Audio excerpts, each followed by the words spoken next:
Topical and atypical. Unfiltered and independent.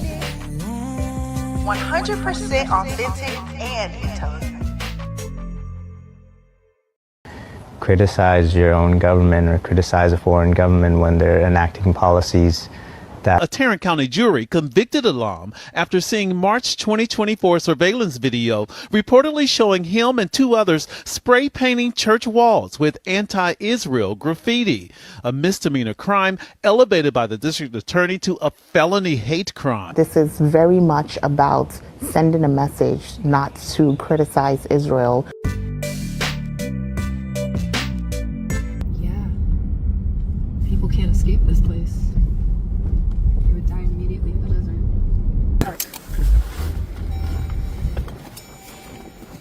Let's do it while we can. Yeah, I know.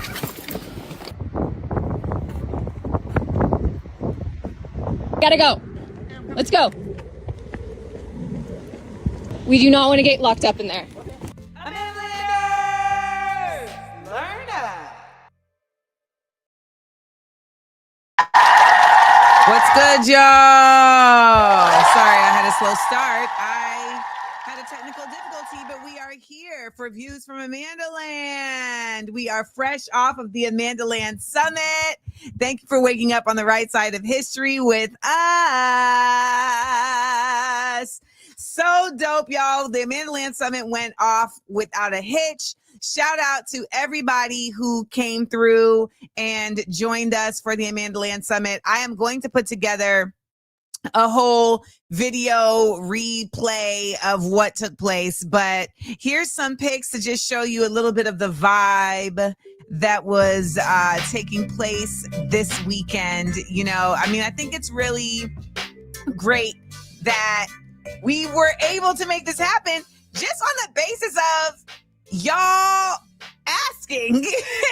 Like, y'all made a demand and you were heard. So shout out to everybody who joined us. And here's some pics from folks who attended the summit.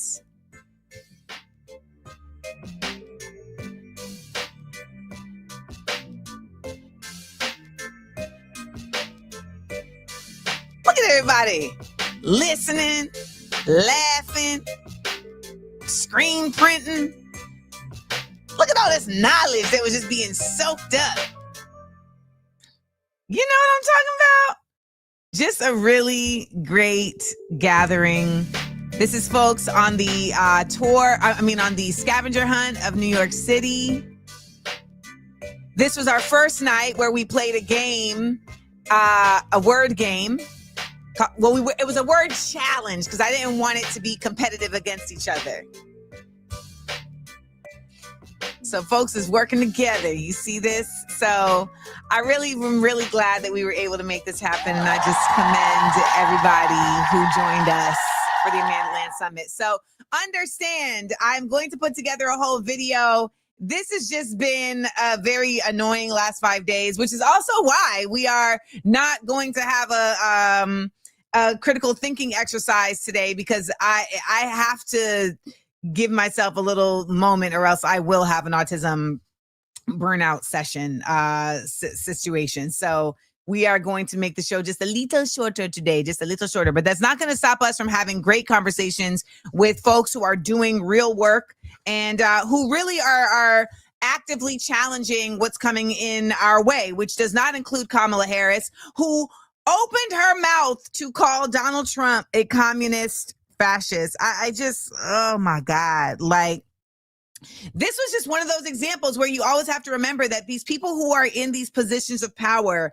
it's not necessarily because they are smarter than you. It's not necessarily because they have studied more than you. Like, they're just saying shit sometimes.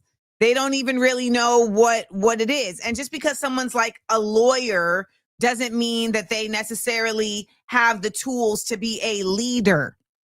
Okay, so we're going to get into that. We're also going to talk about the global Summud Flotilla, which was attacked by Israel 11 times last night. We're also going to talk about this UN General Assembly that's taking place right now, and I will give you some insight on what the UN General Assembly is. We also have a How Black Do You Feel Today? We have a new segment, High Quality White, and we're going to talk about this, this frustration over Kimmel getting his show back and people reinstating their Disney subscription. So all that is happening on the show today. But first, we got to find out who is in the building.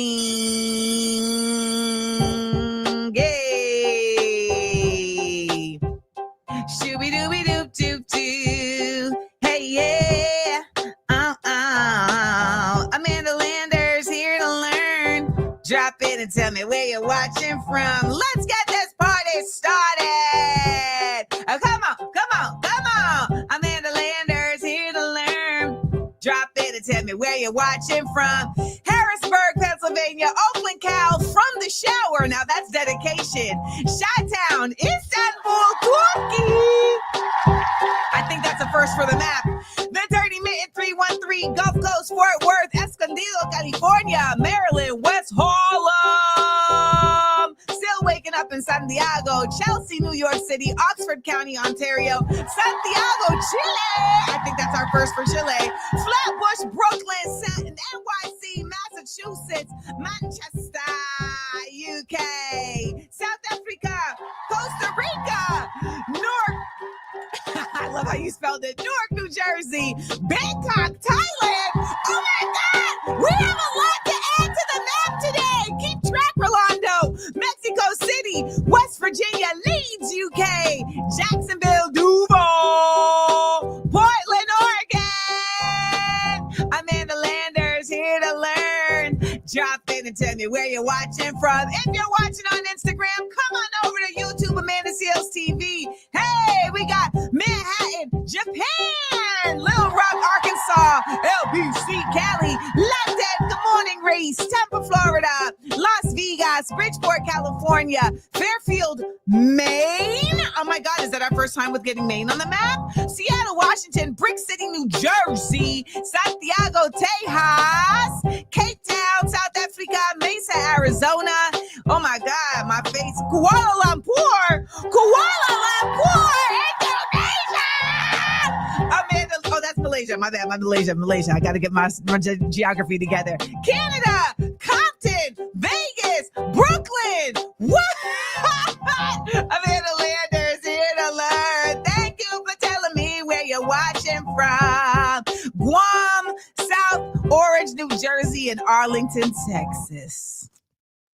Yo, we got a lot to add to the map, y'all.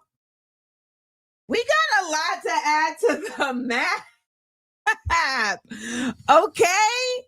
Rolando, keep me together. Because this is... Okay, I know. Did we have Turkey on the map before? I don't feel like we had Turkey on the map before. We didn't. Oh, yes, we did. Okay, yes, we did. We had Istanbul. Okay, we had Istanbul. Okay, did we have Malaysia? Okay, we did have Malaysia. We had Malaysia last week. Okay, what else? We had Cape Town, South Africa. We know we have South Africa on the map. I feel like there was a new one that we didn't have on the map. Thailand. Thailand is on the map, guys. Oh my gosh. We are more worldwide than I thought.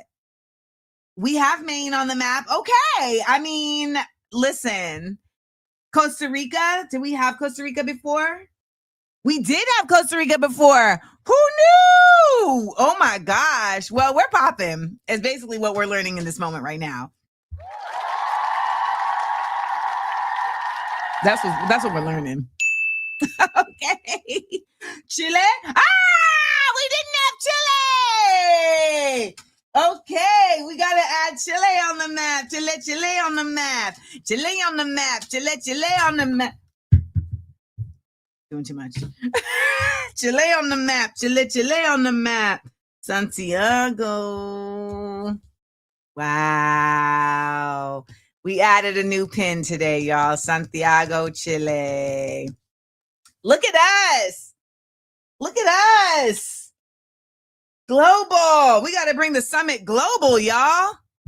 We got to bring the summit global. And shout out, man. I think it's really crazy that people flew in for the summit. Like, that warmed my entire heart, soul, all the above. Like, it was just like, oh my God. And the summit was so dope also because it was, in my opinion, it was like y'all got a chance to have community together versus just like doing like panels and stuff, you know, because that was the thing that I wanted to make sure happened, was that you weren't just like running around and like busy the whole time. And I know that there was a bit of that because we only had like one day, but I think that there was still an opportunity that folks had to like actually connect with each other. And I'm hoping that you all continue to keep those connections alive, continue to be in touch with each other, you know, and really just make this more than just a weekend. So. Ready? 1, 2, 3. AmandaLand!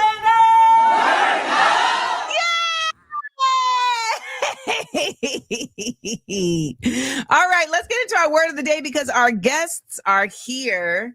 So let's get into our word of the day. Our word of the day, I use this word on a regular basis. Conducive. Conducive. Conducive. Conducive. It is an adjective meaning tending to promote or assist, helpful or favorable. We're going to talk about the UN later, and people have been asking the question, is the United Nations conducive to actually having a peaceful world when they're doing nothing to stop Israel? Conducive.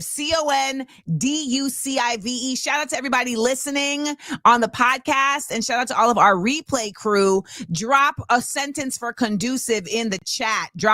In the comments. Drop a sentence for conducive. Conducive. Conducive. Can anybody use it in a sentence? Can anybody use it in a sentence? Let's see what we've got. Views from AmandaLand is conducive to community. You are right, Lester. You are right. K. Ortiz said the summit was conducive to building community. That is correct. Brandon says doing research on your own is conducive to your health. Literally. You ain't never lie. You ain't never lie. Someone said, I thought you were going to. Adriana, why are you clowning me? I do say imperative a lot. Leah said the views from AmandaLand is conducive to my mental and spiritual health. We love it. We love it. We love it. Kimberly said the same. AmandaLand Summit was conducive to us creating a real life community. Shout out to all my LA people. We had a number of LA people up there at the summit, which says a lot because that's a flight, y'all. That's a flight. All right. Captain just said taking every Wednesday off work for views for AmandaLand has been conducive to my well-being. I love that. Iron Camellia, I agree with you. The UN is conducive only to keeping the status quo. Correct. Also, Carmen says countries pretending to be conducive to liberating Palestine. I don't know if that's the right use of tending to promote or assist, helpful or favorable. If this is correct, that's the first time I've used it in that format. And I think that that's interesting. All right. Jasmine says your channel is conducive to rebuilding and restoring the Black community. I like to think so. And does anyone, let's end it on a high note. There we go. Cameron said the vision is to create a culture that is conducive to continual progress and change. We talked about that. We talked about that at the summit on our panel with Claudia de la Cruz, Angelica Langdon, Christina Brown, and Davidson Boswell. Cracking Up the System, I thought was a really great panel where we got to not only talk about how art and culture and organizing all are interconnected, but we also got to answer a lot of people's questions about many topics, right? About organizing, about What is the difference between organizing and mobilizing? What actually is organizing? The ways in which we are like, what are other options for resistance than the ones that we already have? These are all things that I think people kind of take for granted in terms of being able to like know what they are. Like, you hear these words all the time, but then you're like, wait, what does it mean? And thank you, Kimmy, because it was also funny AF. Yes, I made a point to have people on the panel who were not only brilliant, but also hilarious. And that was not just the comedians, because if you know Angelica and Claudia, they are some funny folks. Okay. They are some funny folks. All right. So, let's get a bonus question. The bonus question is, hold on, let me write it out.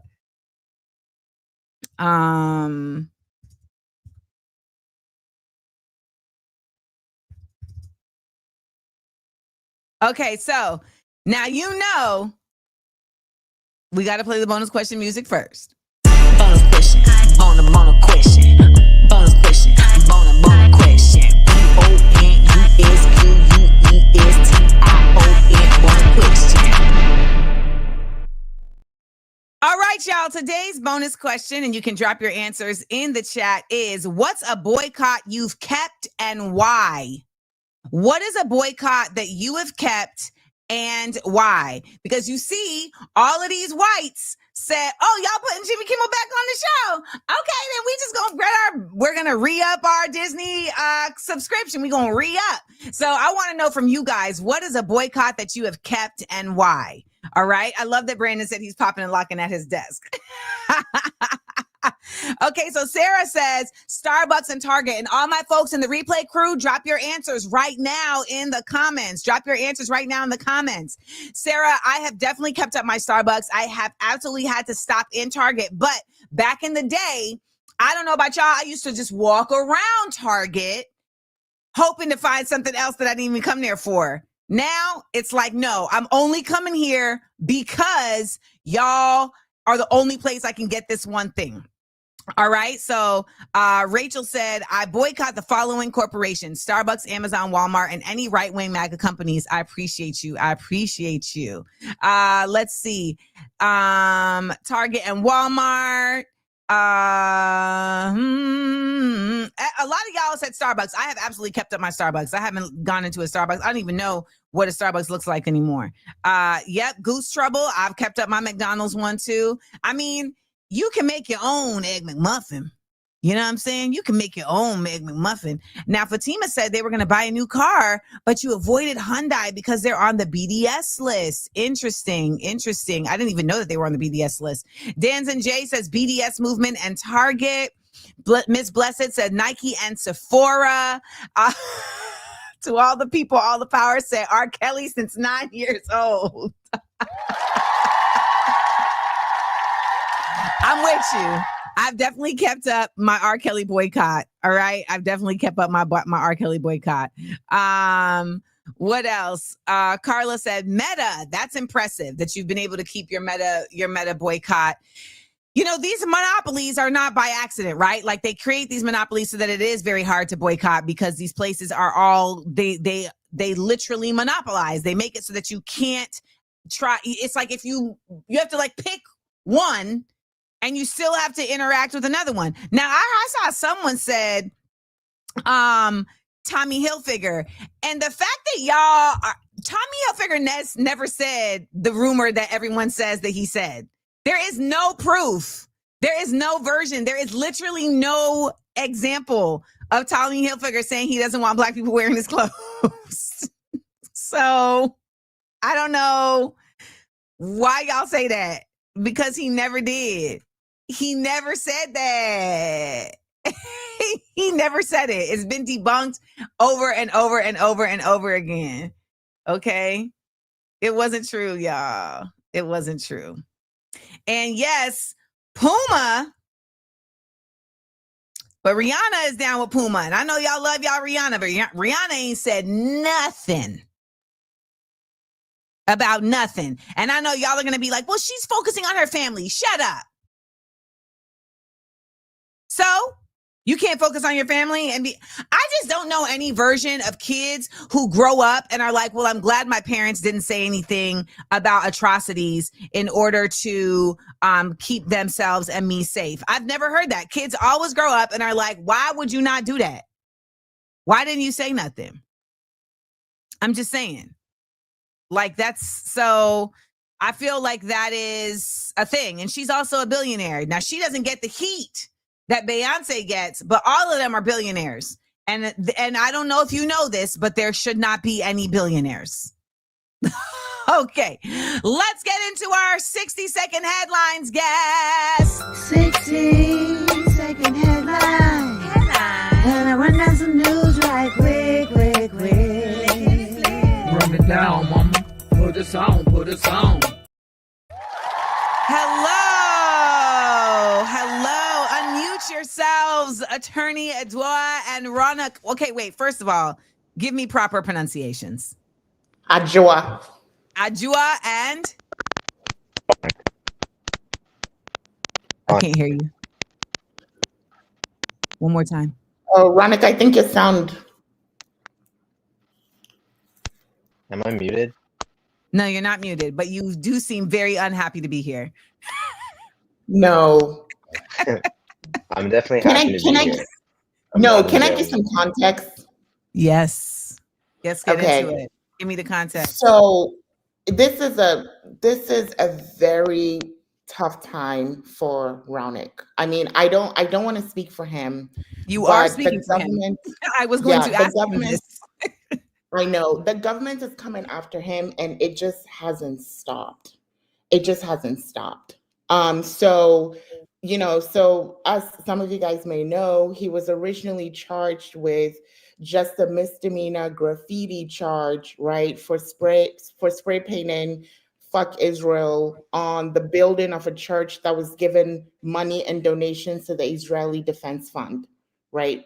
Well, the first thing that happened was the body cam from the responding officer that got to get everybody's impressions disappeared into thin air. Okay, so we start from there. Then the next thing that happens is that an officer goes to his job, they harass him, they arrest him at his job with FBI. This is for graffiti, okay, with FBI. And then they turn off their body cam before they search his car. They don't have a warrant for his car. So they turn off his body cam, their body cam, they search his car, okay? And they ask a tow truck driver to take his car from the parking lot. All of this is illegal. They find, they claim that they found like drugs in his car during the search. So he's charged with a felony. I'm going to pause you real quick because we didn't get to intro this. You just like started talking. No, I know. So I didn't get to like set anything up. All right. Before you keep going, welcome to the show. This Thank is you so much. Adwoa, Asante, okay, and Raunaq Alam. And I want to very quickly, for those who are listening, set up what brings you here, because I also need to point out that this is happening in Texas, right? This is happening in Texas. And Raunaq, to my understanding, you have been locked up. Like you just got out. Yes. Yeah, Right. I just got out like a week ago. Yeah. So this is happening in real time, and I appreciate you, Adwoa, letting us know that this is not like a resolved situation. This is happening continuous, and it is becoming even more arduous. And I saw on your Instagram, Raunaq, that you said Zionist sympathizer Brian Bolton tried to lock me up for 180 days, overriding the jury's decision for probation, but the legal team, aka Adwoa, Asante, and the appeal process are fighting back. So your boy is out. Also, Raunaq, I think you should also know that they're going to be extra hard on you because you fine. So just know that they hate. They hate it. Yeah. They hate it. You got perfect teeth. They hate it. They hate it. They hate it. They hate it. So I just want you to know that, because it is an extra added frustration when they're like, he's handsome. Yeah. All right. Too cute to prosecute, I guess. Yes, too cute to prosecute. Is it though? Is it though? Okay, Adwoa. So where are we now? So there was the body cams turned off. You get locked. How does it go from you're at the scene of the crime and the alleged crime, and they're turning off body cams? What happens next? So let me just give you a little bit of a timeline. So the alleged incident happens. Sorry about that. The alleged incident happens like mid-March, right? Okay. And then 10 days later, while he's at his job, FBI and local police approach him. He immediately asserts his Miranda rights, even though they don't read it to him. He's immediately like, I would like to talk to a lawyer. And well, they let me ask pause him, you right there, Raunaq. How do you know these things? Like, how do you know to assert that? Like, where did you get that education from? The internet, I guess. I mean, You can say the know internet, my but rights. the internet is here, and a lot of people don't know shit. So, what makes you say I need to know my rights and be prepared to say them? I mean, I'm 32 years old, and I've watched countless videos of police brutality, of police misconduct, not following the law. When it comes to pulling over Black people, and just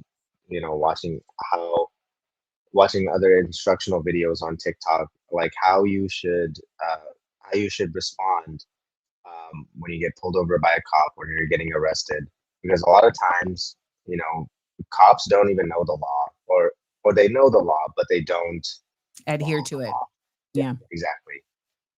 So I know that I have a right to attorney when I'm being questioned, and they insisted on questioning me when they came to my job. Even though I asked for an attorney, I said, well, I don't want to answer any further questions without an attorney present. Got you. But they continued questioning me.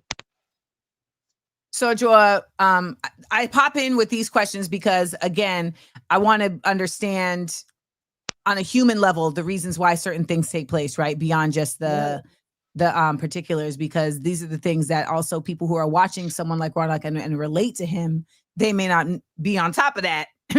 But now they're going to be like, you know what Raunaq said, I need to go on these internets and learn my rights, so that when they come for me after I say the message that needs to get said, that I know what to say.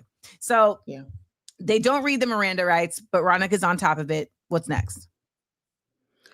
They try to sneak in one more question real quick. Just one more. Just one more. Okay. After he's asserted his right, but he just insists on his rights. So then at that point, that's when they take him into custody. And then, here's the thing. They put their hands on him before they tell him they're taking him into custody. So obviously, as any human being, if 3 people put their hands on you before they're telling you that you're going to be placed under arrest, you're not sure what's happening. Right? And so it's jarring, but he stays calm throughout that process. Once they take him to the car, they make sure to talk to his supervisor to make sure he gets fired. So they talk to his supervisor. They show her pictures. He has a presumption of innocence, mind you. He has a constitutional presumption of innocence at this point. But they talk to his supervisor. Yeah, they talk to the supervisor. They show the supervisor evidence, which is that's not normal, right? That's not normal to show. That's not even their jurisdiction. That's not even their responsibility. Yeah. Okay. And then that's when they take him to the car, and then the body cam goes off and the search happens. And my understanding is that they took the keys from him, unlocked the car. Okay, so there's multiple steps of infringement. They take the keys while he's in custody, unlock the car, looks through the car. You just had your body cam on 10 minutes ago. Why is it off now, detective? And then at that point, they're like, oh, okay, we found drugs. And in addition to this misdemeanor graffiti charge, you have a felony charge. Then they transport him to the police station, and he basically bonds out. He has to get his car from the tow yard because they told the tow truck people to take the car. That's like another aspect of it, because if you don't have a search warrant, you can't possess somebody's car, but they possess the car. They physically transport the car. And then 2 days later, they try to cover it up by getting a search warrant. You've already searched it, So when did you come on the case? So the case gets much worse, but I came on the case, I want to say around late March, maybe a week or two after the initial arrest happens, because there's going to be a bunch of arrests, a bunch of escalations, and he's going to go from facing a misdemeanor charge to 10 years in prison, right? It's just going to keep going up and up and up with the hate crime enhancements and all of that. So yeah. So I came on the case. I want to say the ending of March is when Raunaq and I talk, because I'm with the National Lawyers Guild in the Dallas-Fort Worth area, and so I do a lot of activist cases. I had previously done like Black Lives Matter representation, and so I have represented pro-Palestinian activists in Collin, in Dallas. This is in Tarrant County. So I thought it was going to be another run-of-the-mill activist, case, very low-level offense. The next thing I know, they put the death penalty prosecutor on the case. So it's still a misdemeanor. Yeah. Yes. So Raunaq, how have you? Oh, this is going to be a dumb question, so I'm not going to ask it. Raunaq, where are your people from? Are you Palestinian? No, I'm not. I'm actually no, Indian? Bangladesh. I was getting there. That was going to be my next one. That's going to be my next one. Damn. But yeah, both of my parents are from Bangladesh.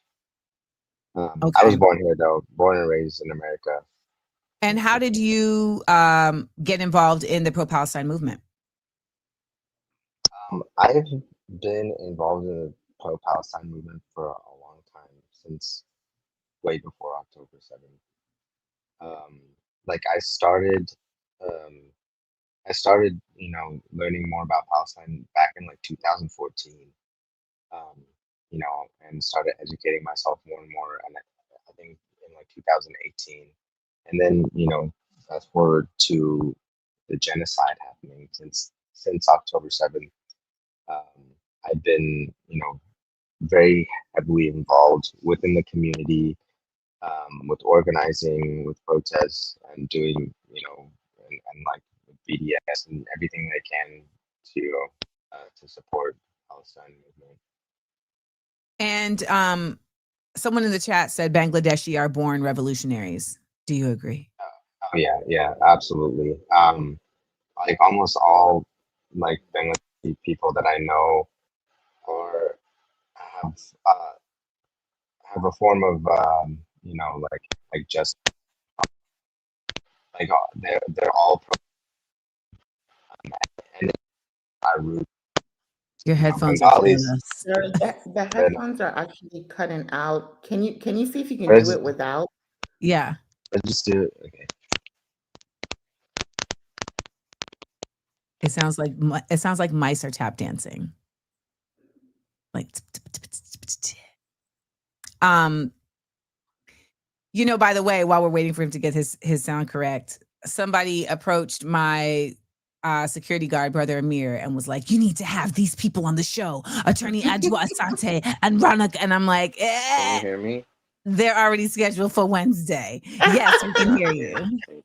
Can you just move the camera a little bit over so you're in the center of the box?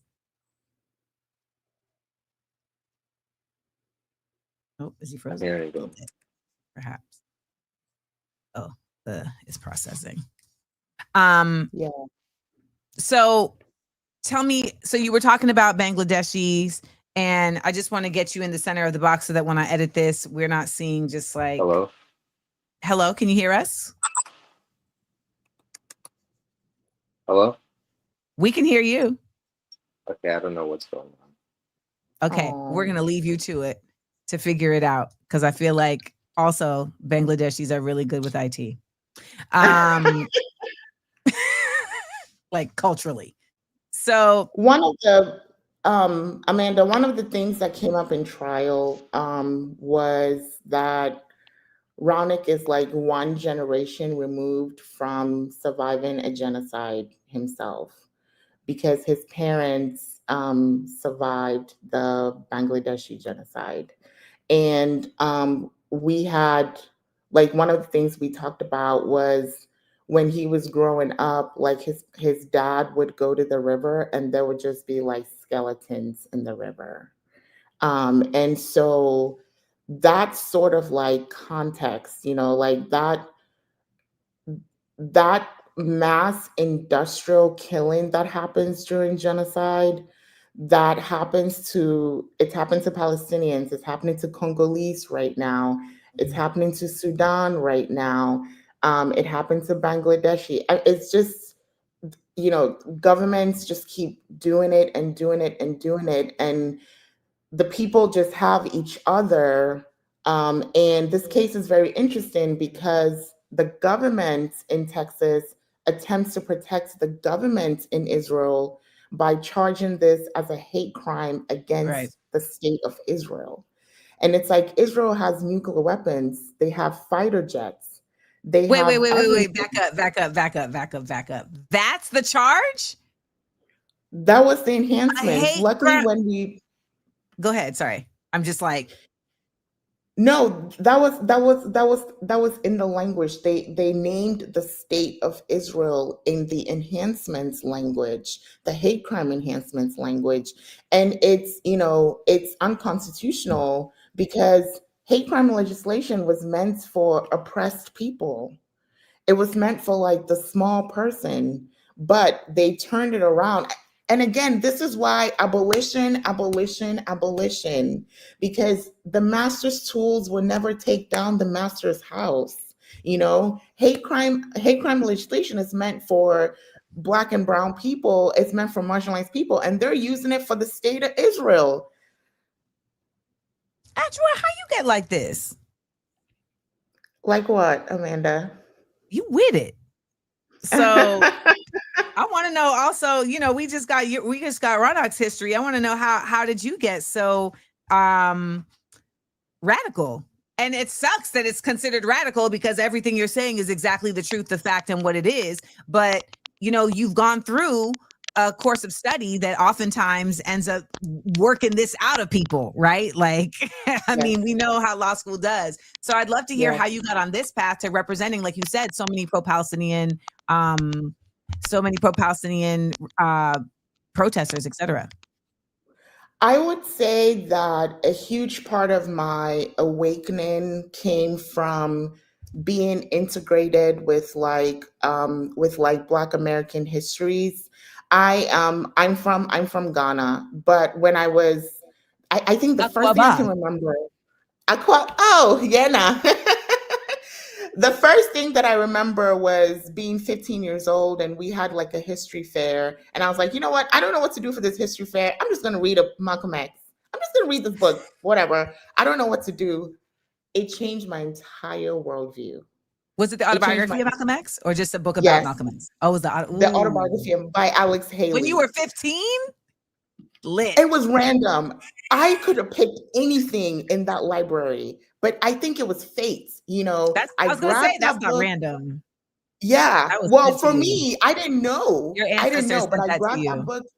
Yeah. I grabbed that book and it just changed like my trajectory. And then also making those connections along the Black diaspora. So being able to understand the suffering of continental Africans, and then, learning about Malcolm X, learning about Black American histories, the Black Panthers, the Black Liberation Army. I mean, like So Yes. all of that, yeah. And getting here.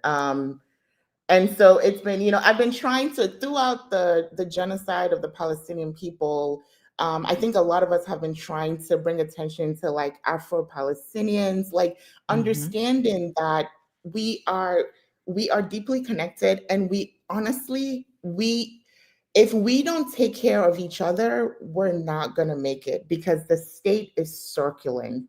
The state is circling. The things that have happened to Raunaq during this trial, I think if we, I wanted to start from the missing body cam, but it ends all the way with, season phones and trying to bring forth new charges, and them realizing that the search was illegal, so they actually rejected the drug case, and then the death penalty prosecutor getting on the case and then bringing it back, like using the states, using the government, using prison, using jail, using bond, using probation, using surveillance to try to get you to be quiet on a spray paint case. Spray paint.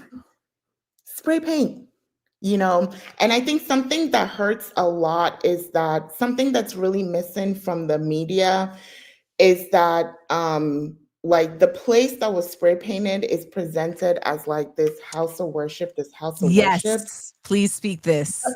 But under international law, if you fund a genocidal military, you're complicit. During the trial, we couldn't get into it. We were shut down because what is the law is not what is the truth, right? And so there was a lot of shutdown about the subject. But during the Nuremberg trials, it wasn't just the people that were, it wasn't just like the Nazis that were complicit. It was those who funded the Nazis, those who helped the Nazis. And what does it mean to be a place of worship, to get all these tax benefits, and then to raise money for a military that is one of the most funded in the world that's currently committing a genocide? And so it's like spray paints gets all of this harsh treatment. It gets treated as a felony. It gets this hate crime enhancement tacked on. Raunaq was looking at 10 years in prison, right? And then the state is still coming after him. They're trying to find his bond insufficient. They're trying to add new charges. They're still coming, just for spray paint.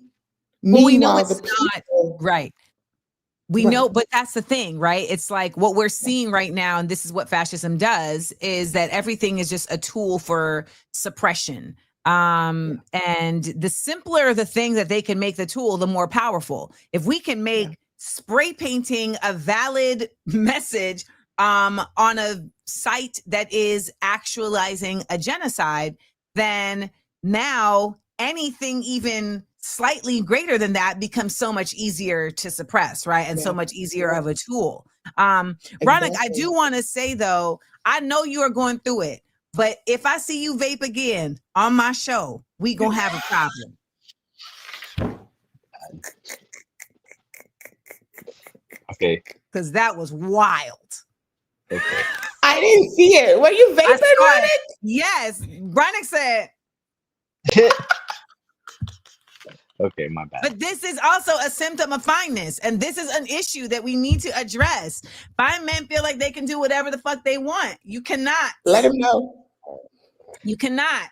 That's why the pandemic was horrible, but it made a lot of handsome men realize what it's like because they had the mask on. They couldn't get the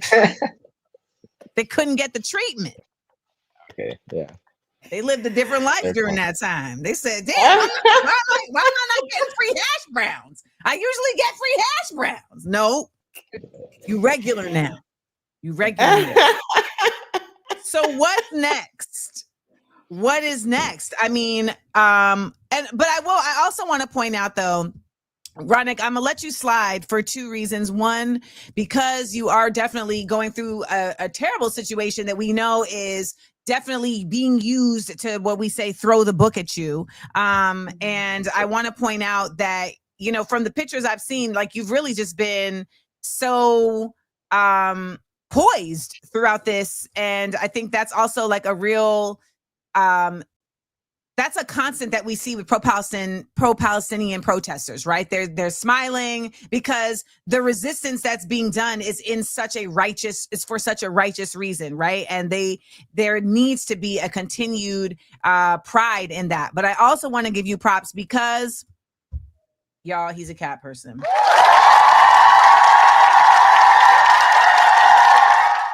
Okay, what's the cat's name? His name's Aura. And he's Aura? always playing like that. Yeah, he's actually right here. Is there a cat coming in? Is there a cat coming in the shot? Because we're really big on that. We're He's really right big. here. Hello, Aura! Oh my gosh, we're really big on cats here. Adwoa, any animals at your feet? That, Amanda, he loves his cats so much that I put them in his motions for release. I'm like, please, they need their dad. His cats need. Raunaq loves his cats. Like, we would go on court dates and he's like, hey, we really need to, like, my cat needs to go to the vet. I'm like, dude, you're facing 10 years. Like, first things first. Yeah, but he also loves his cats so much. And I've learned to, I am afraid of everything. I'm afraid of cats. I'm afraid of I'm afraid of everything. But honestly, you're not afraid of the man, and that's why we fuck with you. We can't be afraid of the man because we have each other. And so, but through this process, I have actually learned, I'm not even going to lie, and I've never told you this, Raunaq, I have learned a deep appreciation for cats just because of how much he loves his cats, like intense. Yeah. But stop calling them your babies, please. They are his babies. They are my babies. See? They're my babies. They are his babies. Don't you know? He's Pets like, are the I new birthed kids. them. He's like, I And birthed these cats. pets are the new kids. Plants are the new pets. Like, that's where we are. Get into it. Get into it, Esquire. Get into it. So let's wrap this up. Tell me, what do we need to do? How can we be useful? How can we be helpful for what you guys are going through? What do we need to do? So the legal fight is far from over. So one of the things is that Raunaq is trying to raise money for the appeals process. Through National Lawyers Guild, we're doing pro bono, right? So we do pro bono through the National Lawyers Guild, but the appellate attorney and any subsequent attorneys, they're gonna need sort of like compensation. And also, this is so important. There has to be, everyone needs to sort of like be ready to disobey. I know it's so difficult because our entire socialization is to obey. You go to school, you obey the bell, you sit, you sit a specific way, you talk a specific way. Exactly. You even have to ask permission to be human, to use the bathrooms. All of that is engineering us to just fall in line with fascism. But we have to hold each other. We have to connect all of these issues, genocide, like anti-Blackness, ICE, reproductive justice, like all of these issues are connected, and we have to be ready to disobey and to resist. Also, please, your phones are being surveilled. Your phones are being surveilled all the time. Your phones, your location, everything is being surveilled. And so it's hard to do in-person stuff. Like, technology allows us to come together because we're in Texas, like we can all come together. Just be careful about your phones and your laptops. The state is circling, especially with this executive order declaring anti-fascism as a terrorist group. They're getting ready to come after us. And the liberals, please get off the fence. Please tell them. Please tell them. That was the sound that we heard. It wasn't mice tap dancing. It was liberals tap dancing. Yeah, oh my goodness. Girl, Kamala Harris was on national television calling Trump a fascist communist. I saw that and I was like, your dad is a socialist scholar, so he's not communist. Your dad is a socialist scholar. You know, I have nightmares about this, you know, because I just had a baby and I have nightmares about this because her mom was like one of the only ones let in the like Black Panther Party reading group like that. I mean, her parents are so radical and she's a genocider, right? Like an What actual does one, like resistance? actual. She's married to a Zionist. Yeah. And the wildest part was like she was raising money for genocide, for Zionist nonprofits since she was 16. oh my goodness. And literally one of the organizations that she was raising money for lost their accreditation from Canada as a charity organization because they fund the genocide. It's so harrowing. It's like, oh, great word. yeah.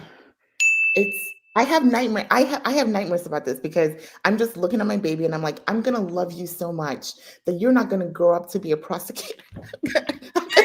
I'm gonna love you so much. Well, I think, and before we go, I'd love for you to really quickly frame for folks, because when you're growing up, you are taught through Law and Order and all the propaganda that the prosecutors represent good guys, defense represents bad guys. That is what you're taught. So I would love for you real quick to just give people a framework of why that is not that basic. I think the easiest way I can say it is, imagine if your job every day is to put human beings in a cage. Every day you go to work, the only thing that you do is to find a way to separate people from their family, from their community, from their children, from their resources, and to put them in a cage where you know that they will be psychologically and emotionally tortured. They might face sexual violence, right? Like there is an element of dehumanization built into the job. And a lot of people in jails and prisons just need their material needs. Let me tell you a quick story. I'm representing a homeless mom who's facing a felony theft charge because she had 2 prior theft charges because she stole $44 out of Walmart. Okay. And then the police used clear view surveillance to find her face. I'm getting all these facial recognition cases. The police, I will tell you right now, Mesquite Police in Texas, Grand Prairie Police in Texas, Dallas Police Department in Texas, they are using facial recognition in stores, comparing it to your license and your state ID, and they are putting out warrants for people and charging them with offenses. Defense has no idea how this facial recognition technology works, what the algorithm is, right? But back to what it means to be a prosecutor, because during the trial, the prosecutor called Raunaq a terrorist, and it was during 9/11. The trial actually happened over 9/11. And I was saying to him, because he was so heartbroken, I was saying to him, I was like, to be a death penalty prosecutor is to be someone who convinces regular people to kill, right? Regular people, teachers, doctors, grocers,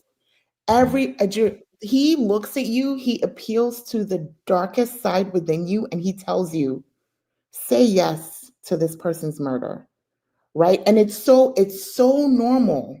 It's so normal. The death penalty is legal in multiple states in this country, and everyday citizens get to impose death, and even before you get to impose death, there's death by incarceration. There's children are put into jails. What kind of society puts 13, 14, 15-year-olds into cages? And then lawyers have to fight and say, hey, like Louisiana, they were saying that the jails were so hot, the children were literally slowly dying.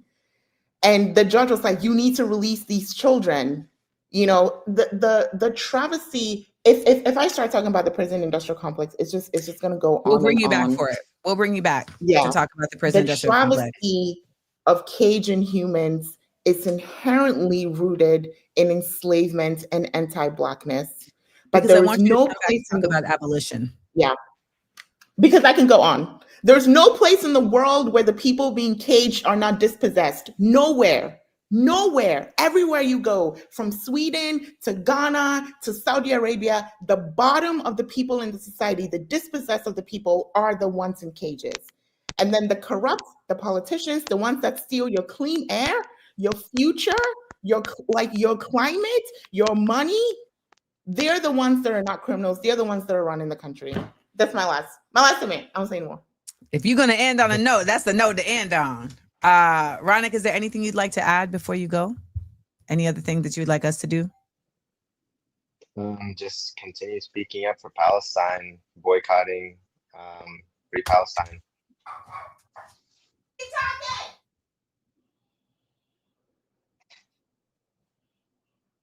Is that her dog? I'm thinking she's gonna bring her cat.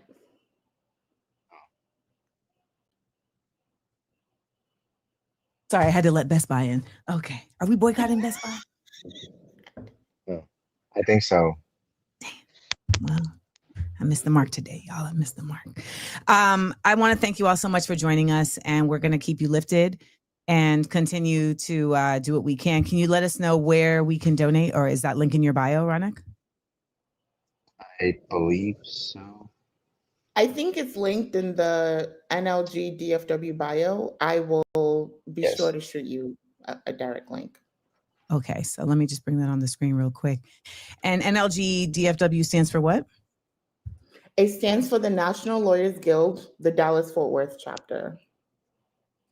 Okay, so y'all, if you have some change to spare, help out Raunaq for his appeal fee. Someone was asking what would he be appealing. Obviously, you'd be appealing a death penalty charge, or also the fact that this has been upgraded. Oh, no, not a death penalty charge. Well, if it happened, I'm saying that's something you would appeal. But right now, you're currently appealing the terrorism charge, right? The criminal mischief of a house of worship charge. He's appealing that. Okay. There you go, guys. The criminal mischief of a house of worship that is funding a genocide. Correct. Yes.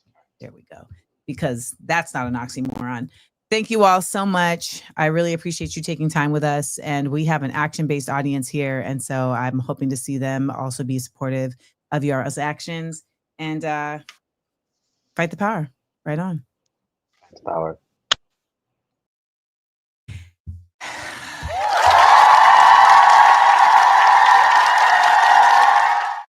I love that I get to do this show and be able to platform folks who are doing this type of work and doing it so earnestly and honestly.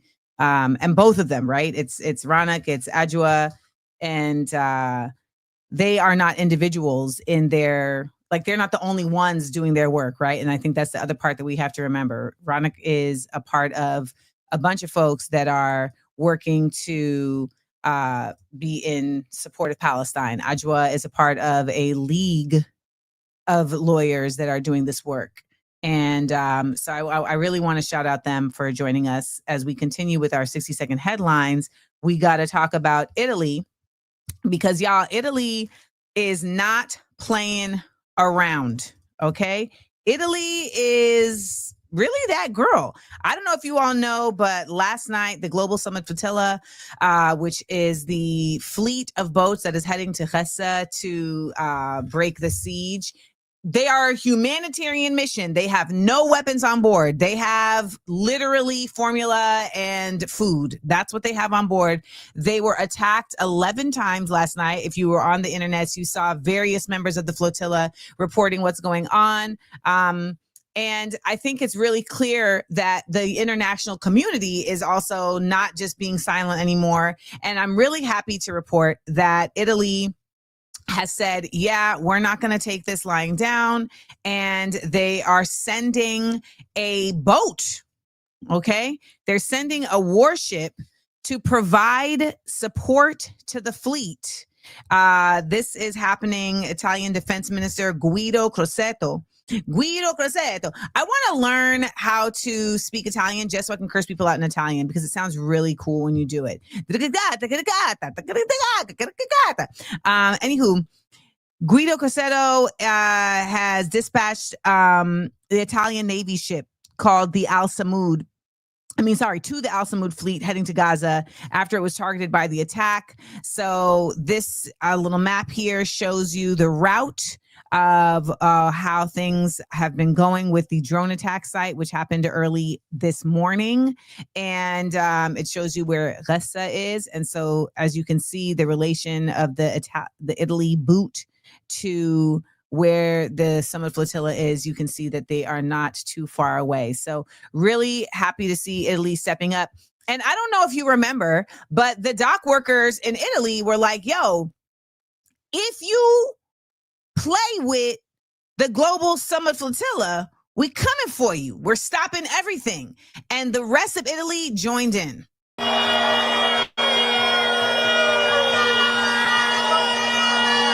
at that.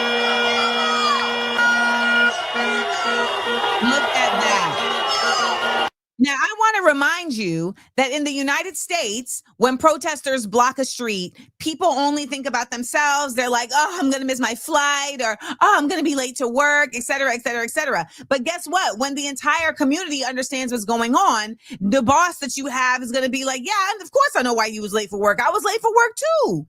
Yeah. So this is what we're looking at in Italy. And so many people will say, oh, well, it's harder to do in the United States because we're not a homogenous society. Baby, this is a European country. They're not a homogenous society. They were colonizers. You know how many people they have in their society that are not Italian born or that are not originally Italian? Like, it's not like Korea. Get out of here. No, as you can see, all different folks that are in these cars pumping their fists. So there's no reason to think that. Teniamo a precisare che condividiamo tutti, siamo in 9, le ragioni dello sciopero. Like, I don't know what she's saying, but it just sounds cool. You feel me? So shout out to Italy. They are that girl, and they are showing us a really strong example of what it is to actually apply protest on a cultural level, not just on an individual level, which we're going to talk to about this Jimmy Kimmel thing a little later. All right. But I want to get into this UN General Assembly because I know that a lot of y'all are hearing a lot about it, but you don't necessarily know what it's all about. So let's talk about the UN General Assembly. What is the UN General? All of a sudden, I just picked up a speech impediment. I said UN General. Wov. Anybody know what that reference is? Anybody? Okay. So the UN General Assembly is one of these, this is Wikipedia, all right? It's one of the 6 principal organs of the United Nations, serving as its main, oh, by the way, we're in the 11 o'clock hour, so shout out to everybody who is joining us. We're in the 11 o'clock hour. Thank you for waking up on the right side of history.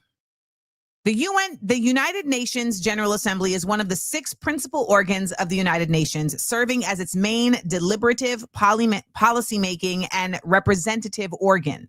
Currently in its 80th session, its powers, composition, functions, and procedures are set out in Chapter 4 of the United Nations chapter. Now, they have an annual session. I can't talk. They have an annual session every September. It meets on the 3rd Tuesday of every September. Now, what happens during the session is they have like debate and decisions. So the assembly organizes around like debates about different topics, different needs, negotiations, etc., resolutions. They also will vote, okay, on different matters. Now, they have like a simple majority that works sometimes, but then, of course, as we know, they have peace-related decisions that require a 2/3 majority. And then, of course, there is in the UN Security Council. Then they have the moral authority. So these are resolutions that are adopted by the General Assembly, and they're not binding laws, but they carry moral weight and can influence global action. In this context, we have to discuss the conversation around Gaza because we are seeing individuals who are representative of major nations coming forward saying, yeah, we not with it. Okay. Now, I want to remind you that just a few weeks ago, just a week ago, there was a Security Council vote on a ceasefire in Gaza. And this is how the U.S. voted. Those in favor of the draft resolution contained in document S/2025/583, please raise their hand.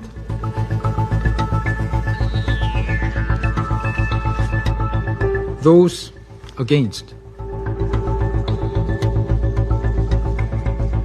The draft resolution has not been adopted, owing to the negative vote of a permanent member of the council.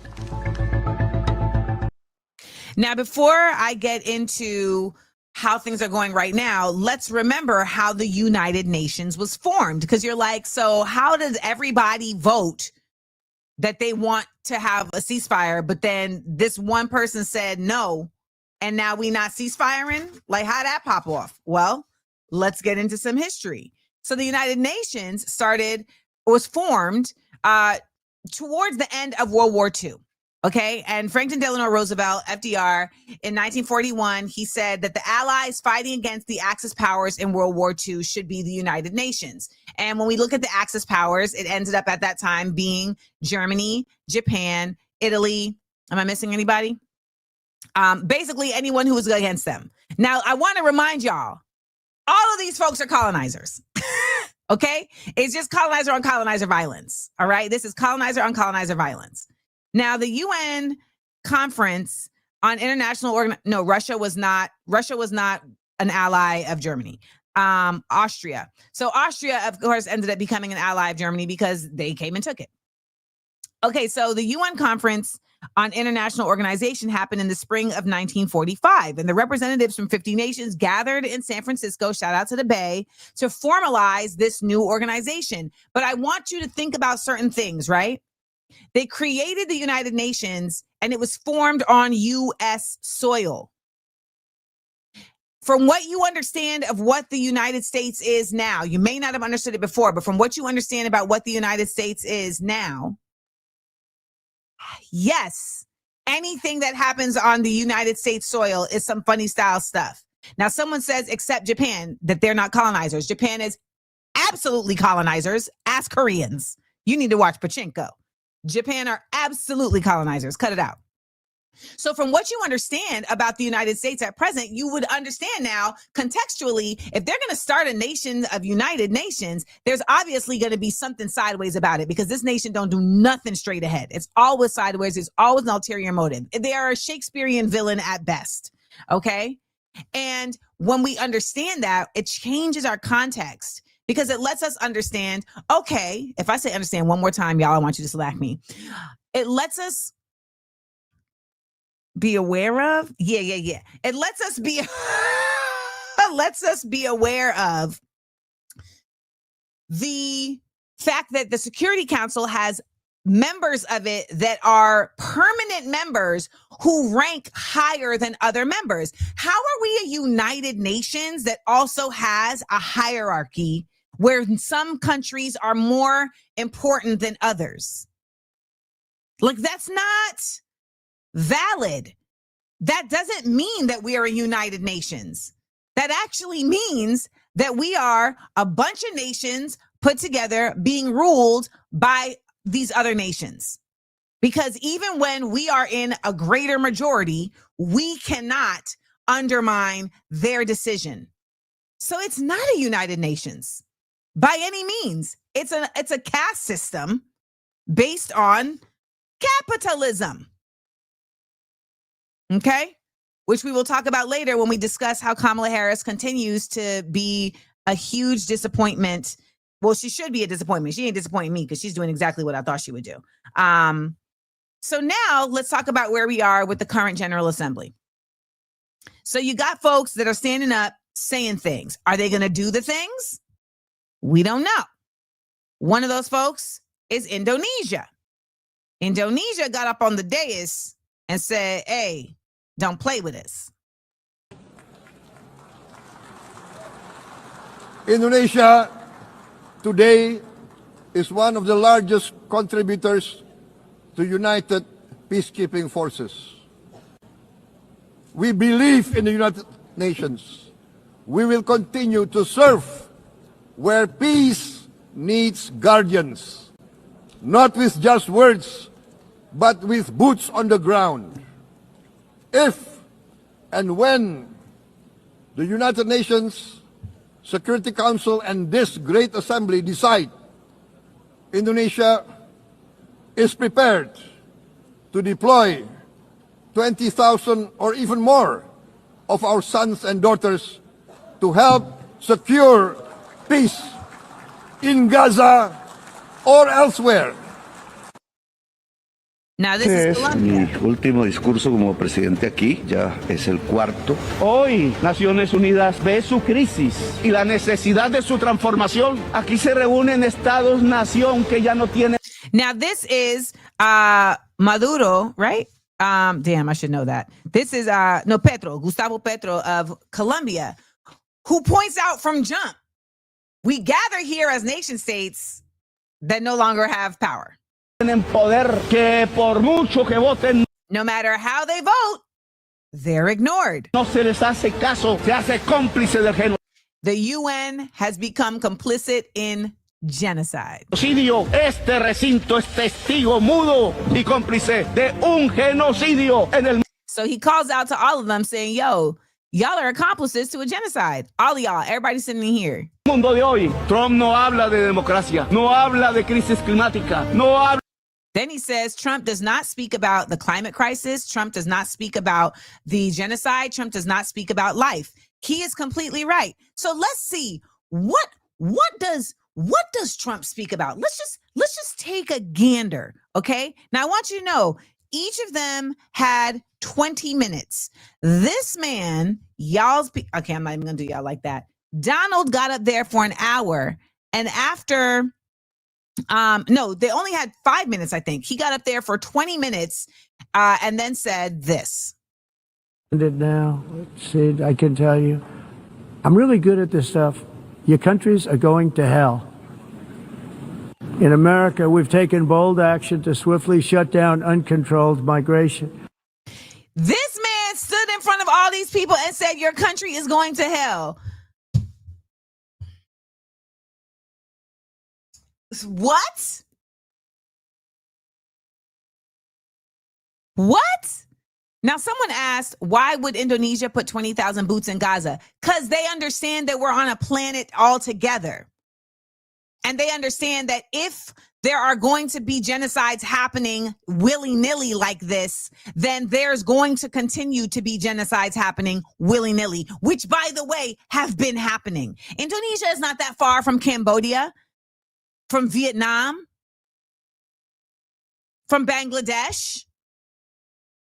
At some point, there has to be a global concept of protection and of challenging methods of harm. That type of statement is the one that has us where we are. Why would they go over there and help them? By the way, Indonesia has been a supporter of Gaza and of Palestine. They have been a very important aspect of their healthcare system. They had a whole hospital. So they understand the unity that has already been born after decades of work with them. Global violence is global violence. You think that all of those bombs, all the white phosphorus that they're dropping in Lebanon, that they're dropping in Gaza, that they're dropping in Yemen, that they're dropping in Syria, you think that doesn't travel? You think that that doesn't permeate the soil? You think that doesn't get in the ocean? Indonesia is a country of islands. They rely on the sea. You think that that doesn't affect any of that? It does. Now, apparently, Indonesia doing some mess up things in West Papua because everybody want to be an asshole. Everybody want to be. All right. And yes, Isabel, they've been dropping Funkmaster Flexes on Somalia since day one. And they ain't even talking about that. They're not even talking about that. So we have to acknowledge these things. These are very real things that are happening. The UN General Assembly is happening right now. And, it's a big deal. Because there hasn't really been a globally impactful, don't get me wrong, it's always globally impactful, but there hasn't been a globally aware scenario like what's happening in Gaza in the past, in a while, right? There has been for the past few years, but it's only heating up. And the people in Gaza are being displaced to Al-Mawasi. They are reporting continual efforts of just trying to stay alive on this march, which is ultimately a death march. And it should not be happening, period. Okay? And someone said, you need to speak at the UN Assembly. Listen, Dr. Mark Lamont Hill spoke at the UN, and he said the words from the river to the sea. And when I tell you, they blacklisted that man. Ain't that some BS? They blacklisted that man. So I'm proud of Mark for making his way through that, because they really tried to take him out the game. They really did. So that's what's going on at the UN Assembly, General Assembly at present. In regard to the, we have our next guest coming up, Katie Laffoon, who is our Level Us Up guest. So we are going to get into what she took it upon herself to go and find out about. And I think it's really important that we continue to center what's going on with ICE, because all of these things happening are so massive, right? They're so massive that it feels like it takes up all of your energy, but it's not. It can't be. You have to expand. And so I want us to expand and understand that they are expanding. All right. They are expanding. So let's get into our Level Us Up guest for this week. AmandaLand.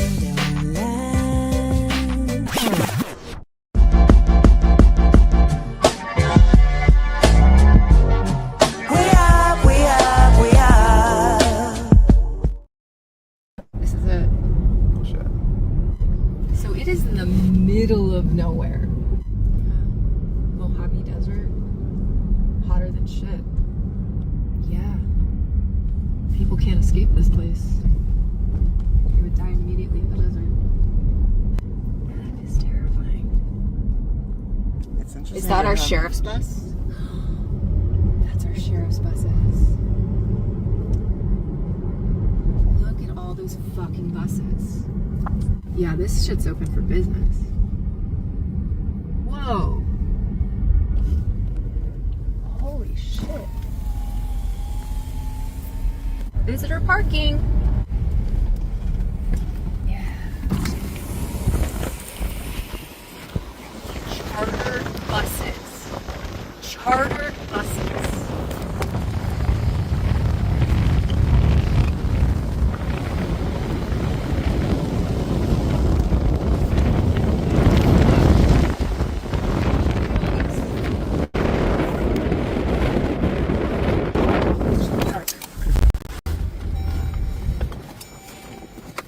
Do it while we can. Yeah, I know.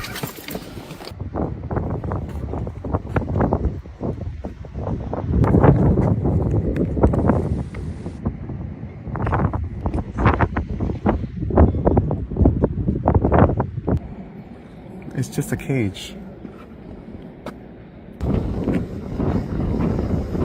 There's just tons of these vans. Tons of them.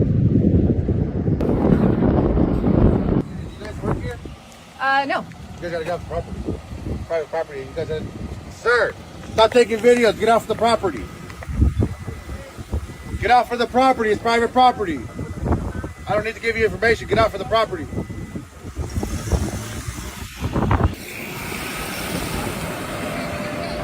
We gotta go. Let's go. We do not want to get locked up in there.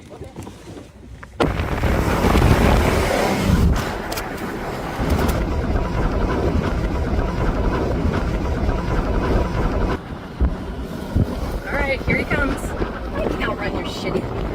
Well, we got footage of those vans. That's great. Oh, he's coming after us.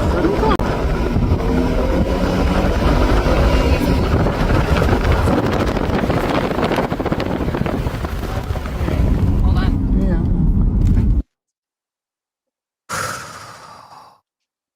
Katie. Welcome to the show. Thank you for having me.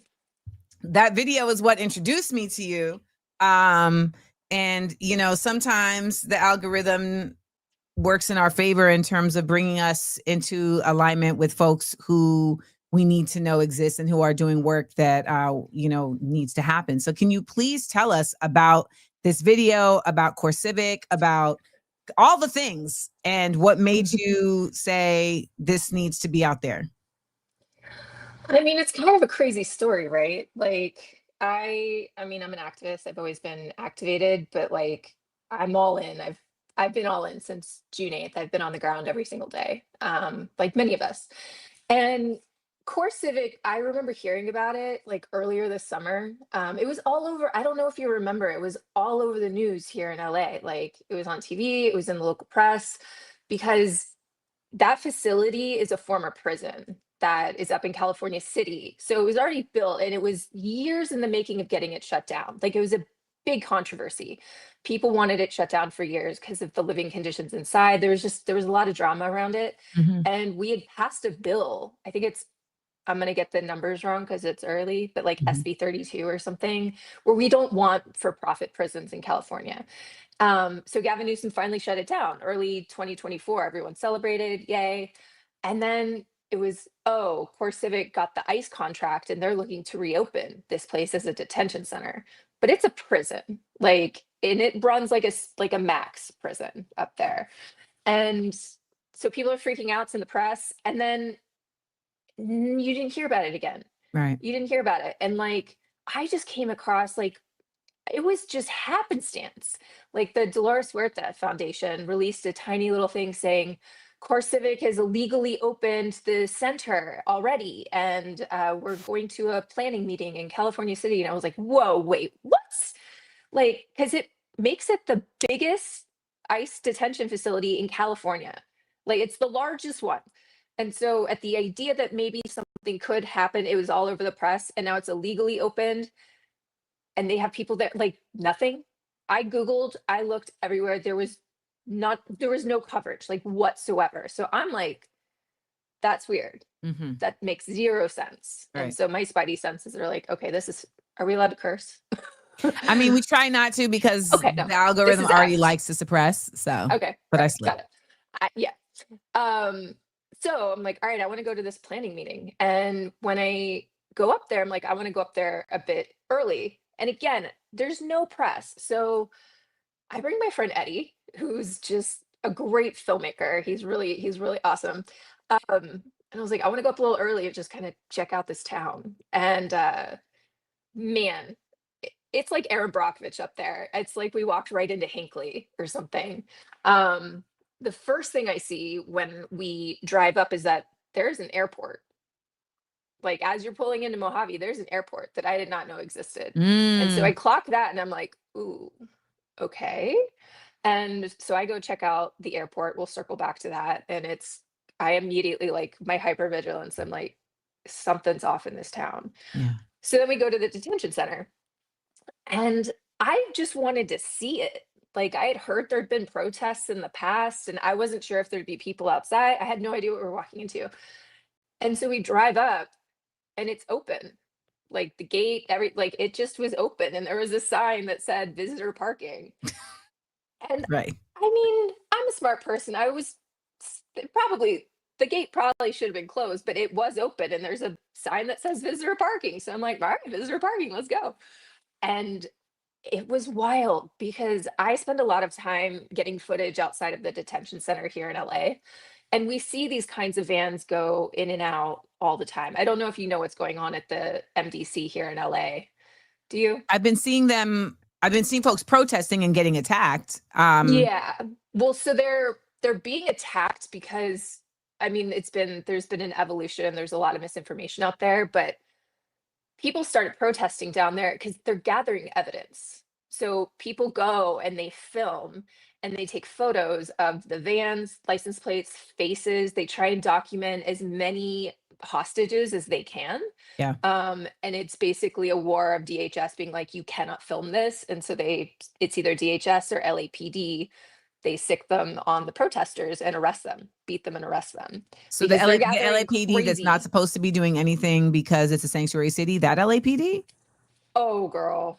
The footage I have of LAPD, we can circle back to that. It's going to be really hard not to cuss. Yeah, they're 1000% working with ICE. I don't care what anyone says. Like, we can circle back to that. Okay.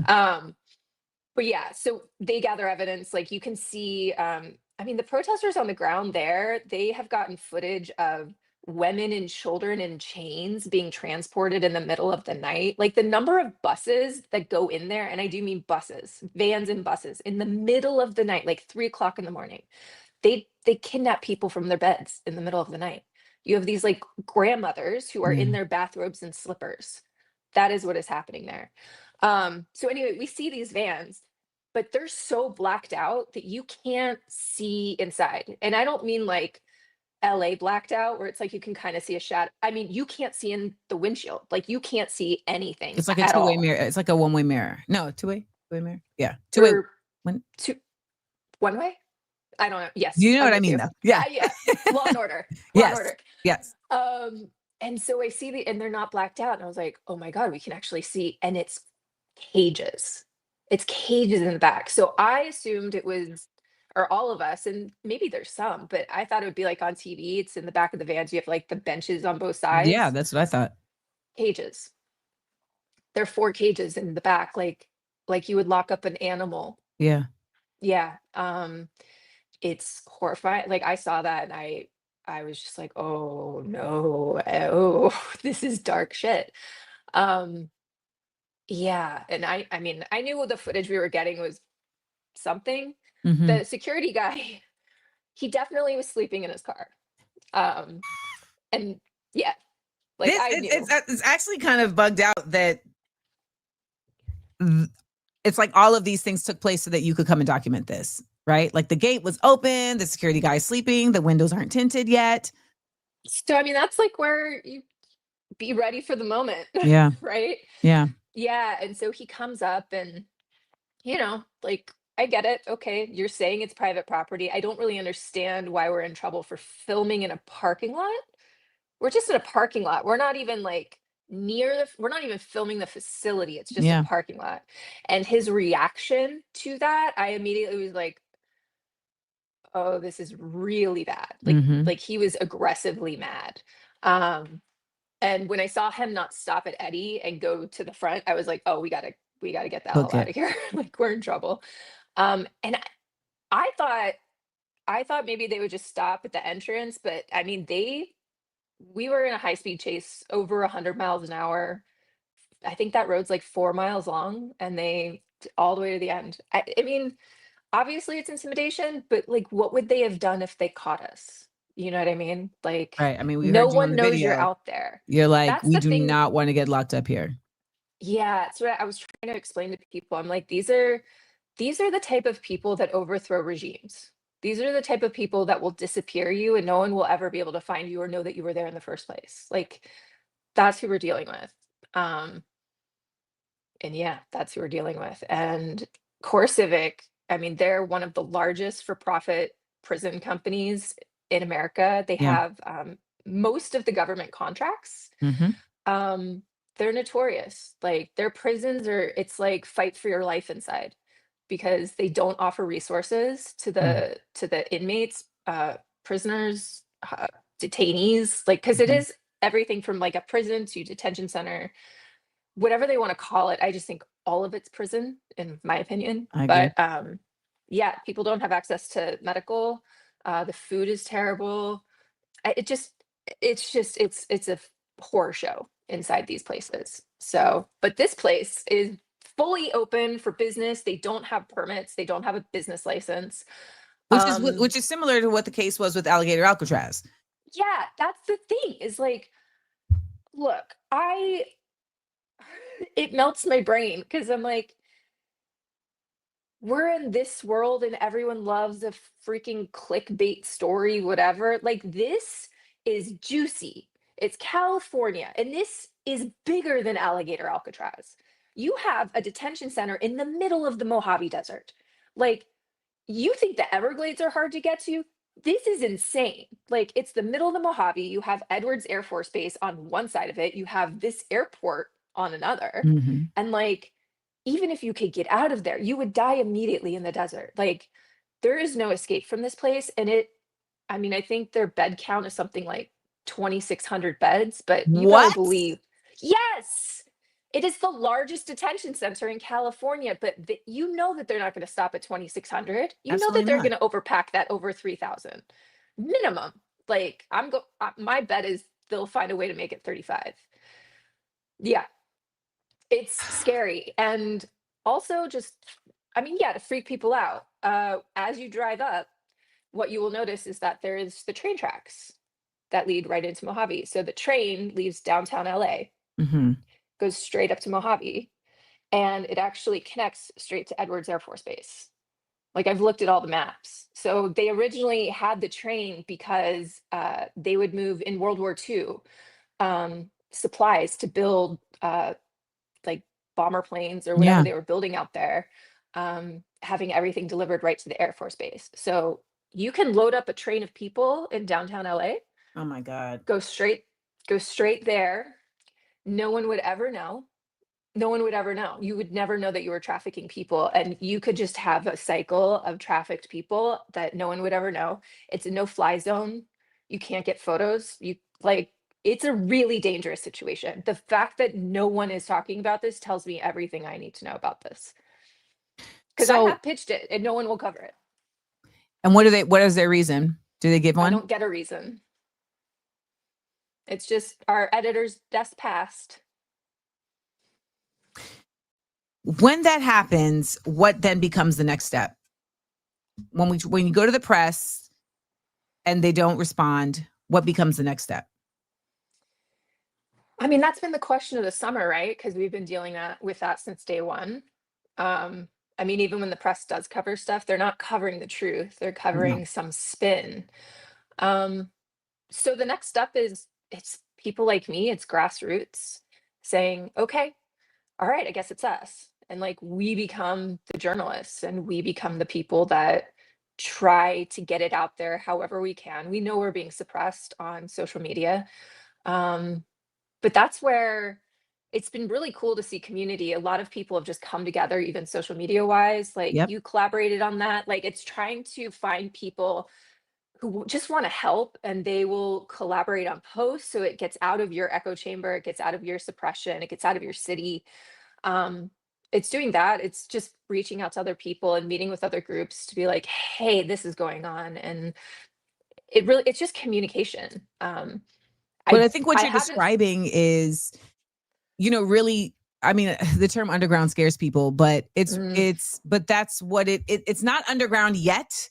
But it's getting, I mean, it Yeah. is. But it's really grassroots journalism.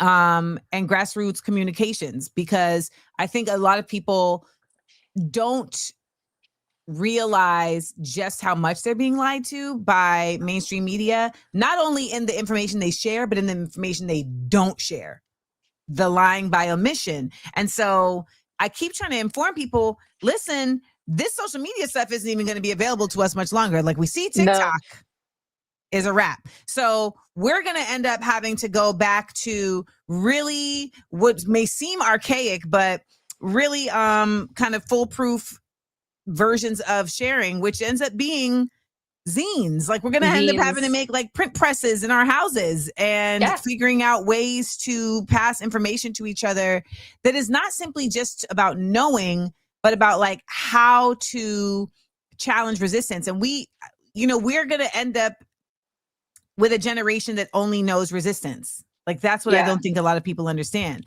Now you are not of that generation. So I want to hear how you found your way into this work. I always ask every high quality white that comes on the show.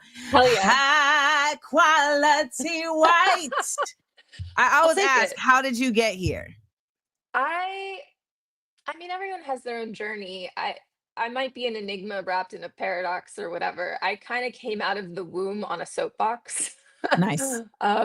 I literally, as early as I can remember, the world around me didn't make sense, but I didn't know that it didn't make sense. It just felt wrong. Everything just felt off. Like, I mean, I remember being super young and like when I was really young, we were in a different financial situation and I went to a really nice private school and there was one Black girl there in South Florida. And I just remember she was kind of always by herself. And this was my first experience with, because again, like wealthy white people, right? Mm-hmm. And it was just always her. And I remember thinking like she was so beautiful, like because she just I don't know.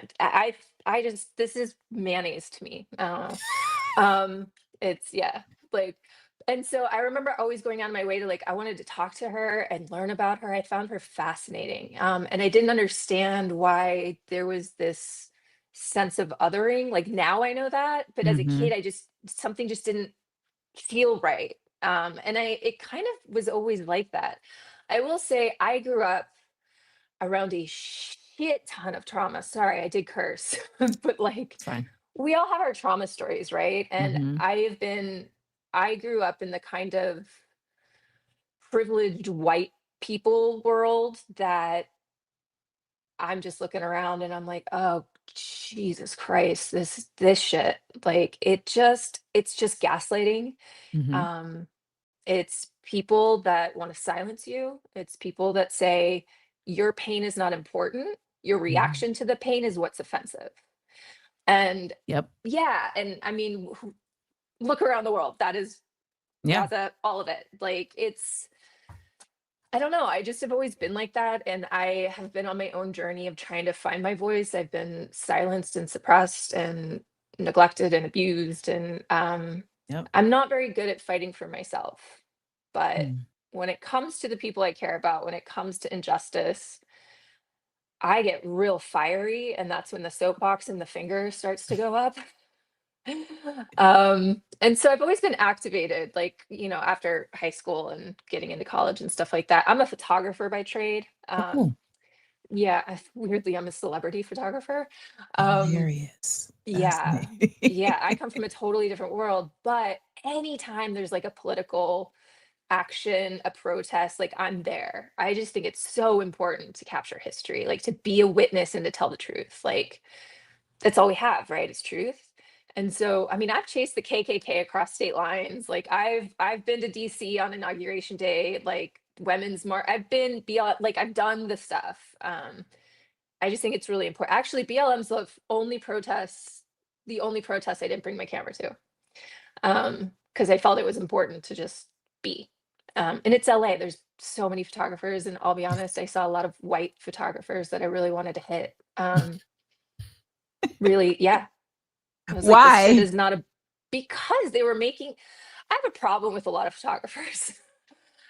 There's the kind of photographer that makes it about them, and then there's the photographer that's there to witness.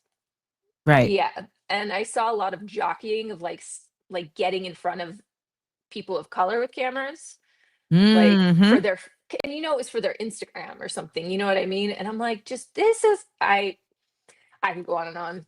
Well, I saw a video the other day of this woman. I think it was at the Euro. There was there's like a Euro. Come on, y'all. The European Union had like their annual meeting, and this woman was standing on at a podium with three other people. They were all on podiums on a stage talking, and she literally collapsed in the middle of them talking. She fell off the podium, and the photographer in the front row went. He switched cameras because he had a telephoto, and he switched cameras to one that could capture close up. And I was like, how is this possible? And there were people in the comments that were like, well, you know, he wasn't the one to help her. Then move out of the way. Yeah, you know, that's the thing is like, okay, so it's that. Like again, photographer moments. I will say when all of this stuff broke out, I do think it's a perfect storm. The last 5 years have been traumatic for everybody, Yes. right? And I do think this moment is every moment in American history leading up, and it's literally every movement is apexing right here. Yeah, I agree. Yeah, but June 8th, I went down and because I was like, okay, got to go be a witness, bring the camera. It's weird. Before I left my apartment, I was like, I usually always dress a certain way. Photographers typically do, press. And I didn't. I was like, I just feel like this is going to be different. And if something goes sideways, I cannot be a neutral observer. There's no Mhm. way I can just stand by and photograph that, like at Got it. all. And so I didn't dress in all black and I didn't bring my press badge. And so I went just as a person. And I'll tell you, like, I don't know if you were down there that day, but I was stuck in Orlando, Florida in the middle of a pandemic. I am sorry. That is worse. That's where I was. Yeah. I gotta say, again, I come from a media background, work in the industry. We know how things work, right? We know how we know how shots are set up. Yep. As soon as I got down there, I went, oh no. And I started looking around and everything was staged by the authorities. Like I could not believe. And this is June 8th, 2020 in LA. Yes. Like it was calculated. So we get there and we're at City Hall and, and all of that's fine. And we start to move and they wanted to do like a loop around Little Tokyo and back, like just do like a solidarity march. LAPD blocked the street on Temple and made it so the only way, literally, you couldn't go back. The only way you could go was up Alameda towards the detention center, where all the shit had happened the day before, and people were not trying to go there. They made it like that was the only way you could go. And as soon as I saw that, I was like, oh no. So I like put my camera away. It's like, I don't know how to photograph this. You can't tell this in photos. And so I brought out my iPhone. But like they didn't have the police line. Like if you don't want people in front of the detention center, you'd have your police line basically at the front of the street, right? Like don't come down here. Their police line was at the very end. It was past the detention center at Commercial Street. And so they cattled everybody on Alameda, bottlenecked it, trapped people so then they couldn't get anywhere. And then they started screaming, this is an illegal assembly, move. And there's nowhere for people to go. And they just started beating the shit out of people. So like this is y'all, just so you know, for those of y'all going out there to protest, this is what they do. And it is an actual practice, a methodology by the police to give them a reason to harm, even though there should be no reason. Well, what was interesting about this is, so this is day 3, right? And it was very obvious. Like I saw the footage on TV the prior couple days and I was like, oh no, look, I know what I'm watching. Like if you've been to protests, yes, you know the difference. Yep. You know when something is actually real, or like if you zoom in on something, you're like, oh shit, people are literally doing this, right? But the news is not presenting it like that. They're saying like these violent rioting people. And it's like, that's not what I'm seeing. And so that's why I went down. I was like, they're not telling the truth of what's happening. And I want people to see the truth of what's happening.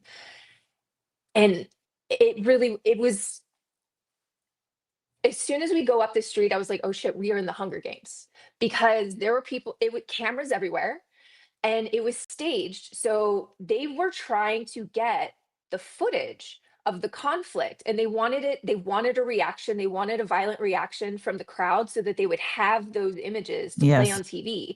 And so the police, like they aggressively, as soon as like everyone was trapped, so you couldn't go back. Like you could, but it's the delay of like however many hundreds of people are behind you. You know what I mean? Yeah. And I'm at the very, very front. I mean, if your job is to de-escalate, that's not what they were doing. They were legitimately trying to get people to react violently. So first it's words, it's like aggressive words and behavior, and then it's pushing from the police to the protesters. I never once saw a protester hurt police. They don't react. So then they start hitting them with batons. They still don't react. And then they start shooting. And I'm just looking and it's like, this is all, so all they have to do is pick the clips of this clashing. Right. And you can present it however you want. And that's why I was like, okay, start to finish. I never cut the video. I was like, people need to know that this is how they get this footage. And by the way, I did that the first 2 weeks. I sent it to MSNBC. I sent it to CNN. No one would run it because it straight up shows that the police were beating unarmed protesters, like face down on the street, like 5 of them just beating the shit, like shooting them point blank. They won't run Why it. would they? You know, at this point, all of these mainstream centrist media spaces are bought and sold. You know, they're doing whatever they're told to do. And a lot of the folks on these networks will say, you know, I have no choice. I work for them. I have to do it. Yes.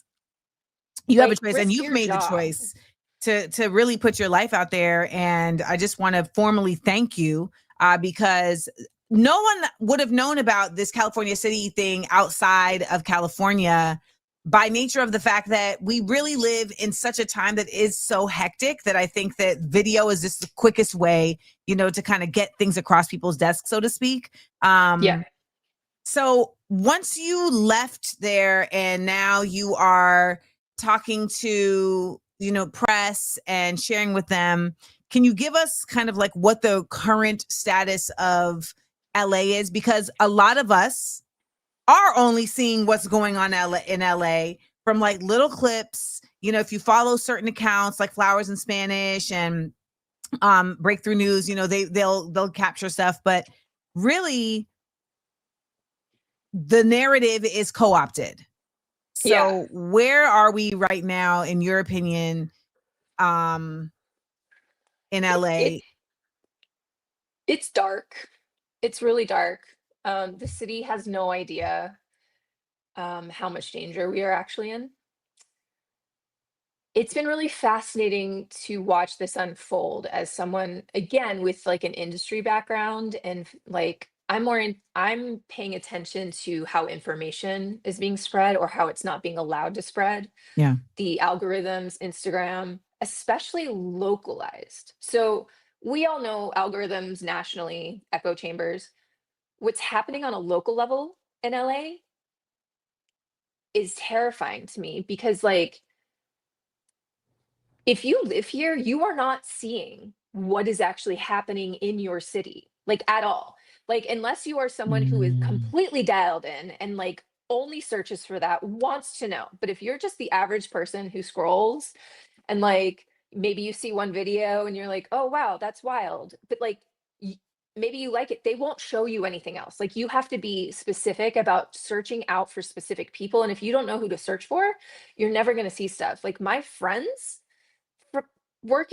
been friends working with them for 15 years, they have no idea what I'm doing right now. They have no idea that I've been out there. Truly, because they don't see my stuff. Right. And it it's doesn't like, come it's across very, there. yeah. And so what I've noticed is ICE, their operation is very specific. So they are not going near white communities, like at all. They messed up the very first weekend and they hit Santa Monica, and I think they detained a few nannies, and white people freaked out because that hits close to home. That affects them, right? Yes. Like, white people don't care unless it directly impacts their life, because that's privilege, right? Like, you can like be a justice warrior from like your couch and your phone, but like, what the fuck gets you off your ass? Oh, I'm now inconvenienced. Yeah. So yeah, they haven't gone anywhere near white neighborhoods since. Like, they're specific. It is East LA, it is South LA, it is the Valley. Like, it is a different world. Like, where I live, it is war. People are living in war, and we look like we are living in war. So it is surreal. There's a If whole this is how city you out look there. in war, I can't even imagine Oh, what I brushed prom my hair is. for you. I brushed my hair for Because you. you're giving us a lot of face and teeth and hair. So just know that everyone here was like, did she just say she's not pretty? Because she's very pretty. Oh, that's nice. Thank you. Receive it, Katie. Okay. I'm the photographer. I like being behind the camera. All of this is very strange for me. Well, you're doing a great job. Thank you. I appreciate it. Yeah, it's just, I mean, it's wild. Like, the rapid response community level stuff. Like, there's like a whole tree of like a spider web of communities that are coming together to help. But like, the actual state of LA, by the time white people in this city wake up, it will be too late. And what I mean by that is we have no defense.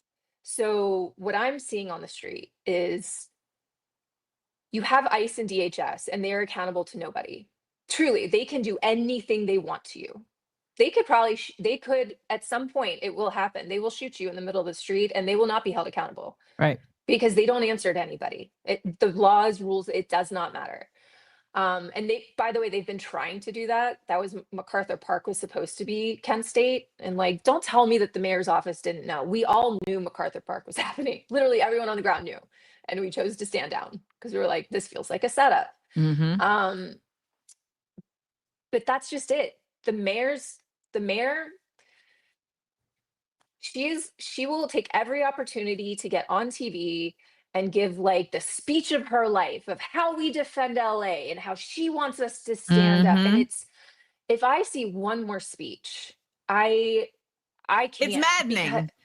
It, like, I dissociated. She just was at a thing the other day and none of us knew she was going to be there. And somebody even panned to look at all of us and our faces were like we were just stunned because it's repeated like time after time. If there is a camera, she will be there and she will put on a face and do the, do the thing.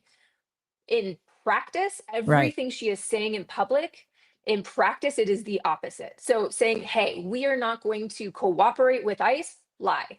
On the street, oh, we're not helping them. We're not like in any way. In practice on the street, LAPD and the Sheriff's Department are the bodyguards of ICE and DHS. Wow. They have not once protected a single citizen, resident, nobody. They show up to any situation and their backs are to ICE and their guns are pointed towards the people who are nonviolent. It's just people holding signs. It can be people Mexican Independence Day trying to celebrate. Like, it is intimidation. Dissent is not allowed anymore. Like, truly, it is not allowed. Unless you go, like, if you probably went to Brentwood, it would be fine. But yeah, like anywhere else, no.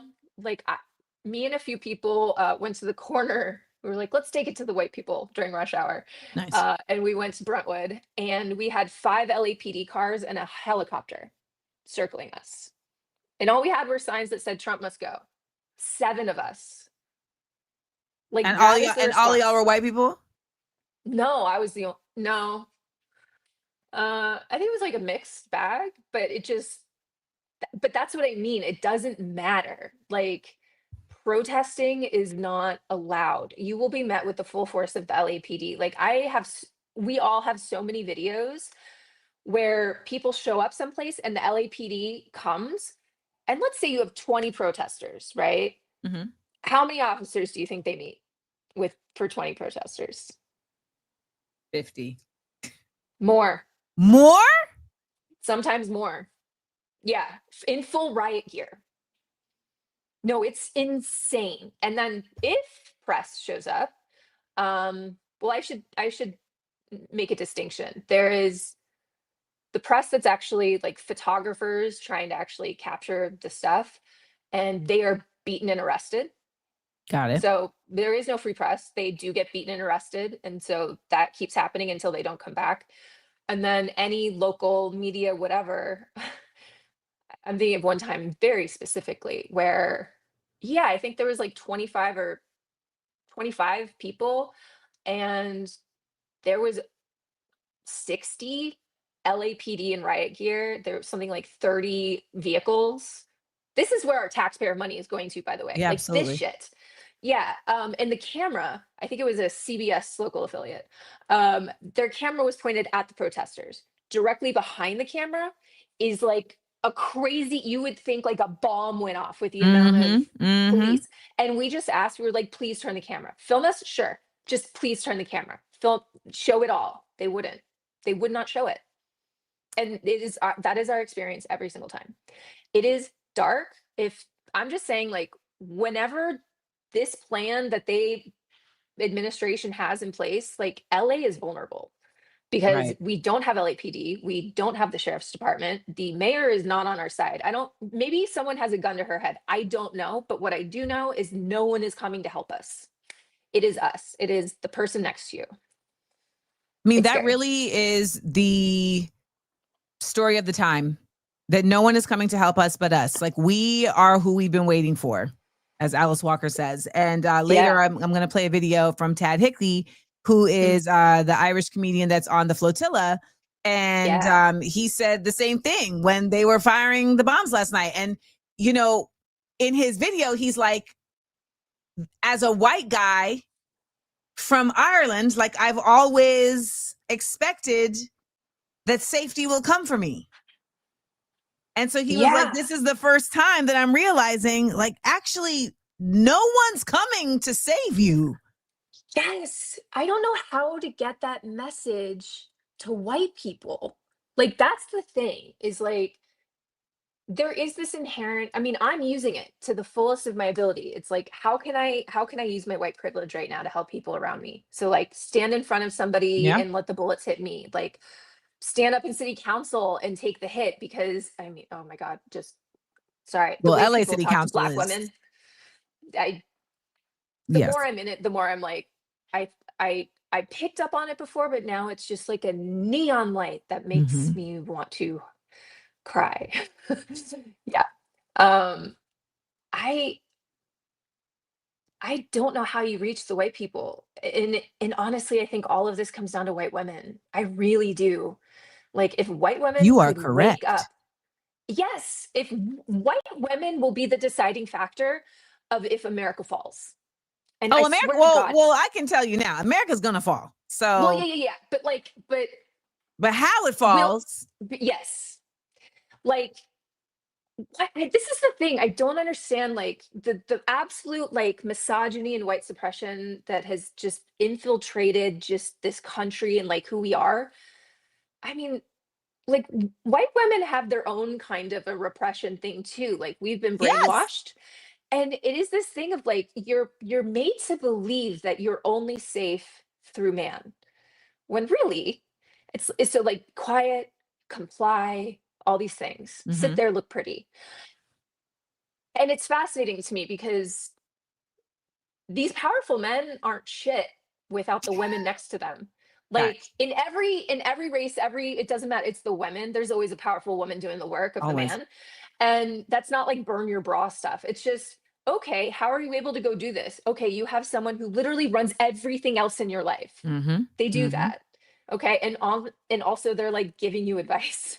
Yes. Like white women are the ones that actually, if you look back, all of these people, it's the women behind them that never get spoken about. And so even white women have no idea that their history has been erased. White women were slave owners. That's, like there's this version of life that it's like white women were only like wives.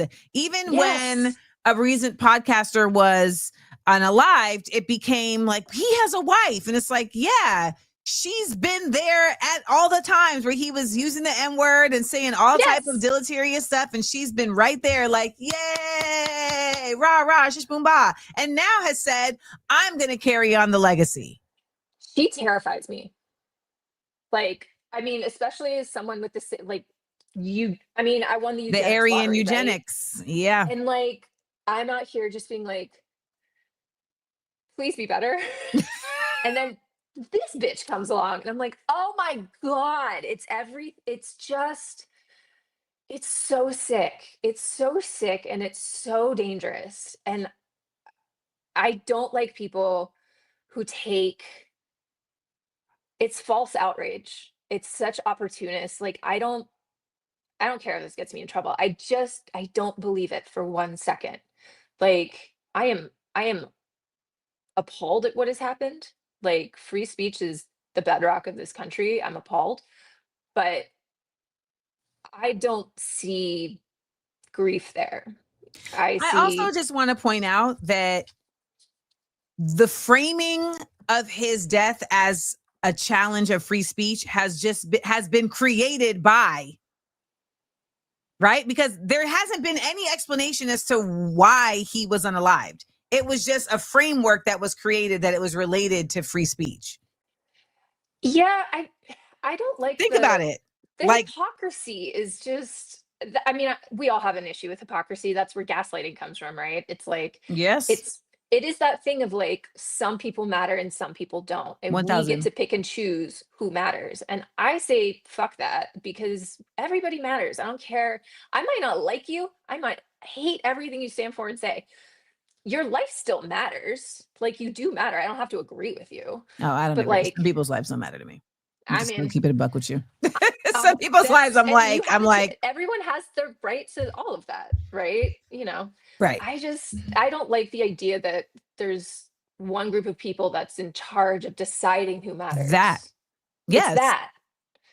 Like, I don't have the right to decide if you matter. Like, yeah. I think the reality, though, is we're in such a space and time that has been experienced by so many other nations that what we have to understand is that those other nations' experiences mattered, and it now matters to us, right? And so many people just don't seem to want to move beyond the myopia of the United States. Like, I see a lot of people who would see the work that you do and say, like, well, what's the point? It's not like it's going to do anything. Not being able to reference, there's all these other places where these things have happened and they have been chipped away. And these movements of fascism have been chipped away by people doing work like you, by people doing work like me, by people doing work in the comments. Because if you do nothing, then it only continues to exacerbate, right? And that is the mission of them, is to make you feel like there is no one like you. There is no one that relates like you. Yeah. And I mean, I think it's fascinating, right? Because if everyone just took a beat, took a breath, took a step back, you'd realize, like, we're all mad at the same thing. Yeah. It's all of these, like, billionaire Reich dudes who are pulling every string and, like, turning everybody against each other. And they're just pointing us at each other because it benefits them and feeds this, like, cycle of, like, capitalism and prison industrial system. And, like, I mean, it is crazy, like, the education in this country. And I mean, we could go on and on about how messed up and whitewashed that is. But so circling back to the airport in California City. So I drive up to this place, and there's this weird, I mean, it's like one of those places that, you know, America went through this, like, propaganda kind of like, here's this roadside attraction thing for America. Kind of. Yes. Yeah. It frozen in time shit. It's one of those, like, it is a nothing like, tiny, there's nothing there, but the runway, it can land cargo plane. It is. Oh. Yes. And anyway, so there's this weird little kind of, like, museum-y thing where they have a module, like a space NASA module, and then, like, a concept plane. And anyway, and then there's a plaque. This feels like a scene in Stranger Things. I have found myself in a movie that I did not audition for and had no intention of ever being a part of, but, you know, life is what it is. But one of these plaques, I look down, I'm like, whoa, it's Werner von Braun. It's a quote from Werner von Braun. Yeah. And for anyone, I'm going to assume you and I know who he is, but Werner von Braun, one of the biggest, baddest Nazis there were. So was his brother. His brother ran the like SS labor camp, where it was the slave labor. Like, they basically invented the slave labor camp that turned it, like, people just worked to death. But Werner von Braun, we rewrite him as, like, the father of space and rocket science. But what he did was create the first long-range ballistic missile for the Nazis. And that was his specialty, was weapons. And, you know, there's Operation Paperclip, where America, basically, we took all of their scientists, their engineers, their doctors, like, all of the really evil shit that they were doing during the Holocaust, experimenting on people, all of that stuff. We were like, well, we don't want that research to go to waste. We want it for ourselves. America absorbed all of the Nazis and brought them into our corporations. So there's a really good book about this called Blowback by Christopher Simpson. But there's a couple books called Blowback. So when you Google, when you look for it, you have to put in Blowback and Nazi, but it's called Blowback, the first full account of America's recruitment of Nazis and its disastrous effect on the Cold War, our domestic and foreign policy, by Christopher Simpson. Yeah, I mean, it is, when you start pulling those threads, it's crazy. Like, so Werner von Braun basically created our space program, more or less, but then also space really means defense. Like, When you're developing Ooh. for aerospace, it's defense. These are guidance systems. Like they're one and the same to me. Actually, when you see the movie Elio, which is the new Pixar film, like that's made very clear because it has a bit of propaganda in it because it's, I mean, don't get me wrong. I actually love this movie. Don't judge me. I love it. Oh, I love Pixar. I'm not but, gonna judge you. Okay. But it takes place in what I believe to be San Diego on an Air Force, on a naval base where they are like the child's aunt, she is basically a systems analyst for debris in the sky. And she maps the debris that is possibly going to run into satellites. Yeah. And so she communicates with the satellite operator to say, hey, there's debris coming to move the satellites. I mean, that's not very far off. Like that stuff's coming. And I mean, and look, and so what's his face? Magnus von Braun, Werner's brother. Mm-hmm. He ended up being one of the top executives at Chrysler. So he brought the assembly slave labor thing into the American car industry and just into American industry. So think about how that filters down in where we are today.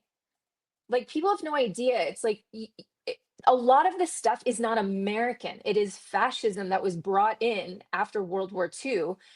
And it has just been festering in all of these corporate things. Well, ultimately, America was fascist, is fascist, and there has been no secret that Nazis utilized the apartheid system that was in place here as Jim Crow in how they actualized their suppression and subjugation of the Jewish people and the Romani people and the Black people and the gay people and the trans people, etc. However, there is a definite lie and fairy tale that the United States entered World War II because they felt bad for the Jews and because they wanted to be, they wanted to be allies, when really that's not what took place. And you know that by the fact that there was a Nazi rally that sold out Madison Square Garden during the war. I mean, but the fact that I don't know about you, but like, I never learned about any of that in school. Like, no, I only heard, okay, this is where I get like really upset and mad because this was my experience in school. I love history. Like I'm a history nerd. I'm very curious. I could not stand American history. Mm-hmm. And in retrospect, now I know why. I could never quite pin it in real time. I would be like, I don't know. It's just like a bunch of names, dates, and generals. I just found it uninteresting. But it was because I knew that I wasn't getting the full story. It just felt like I wasn't getting the information.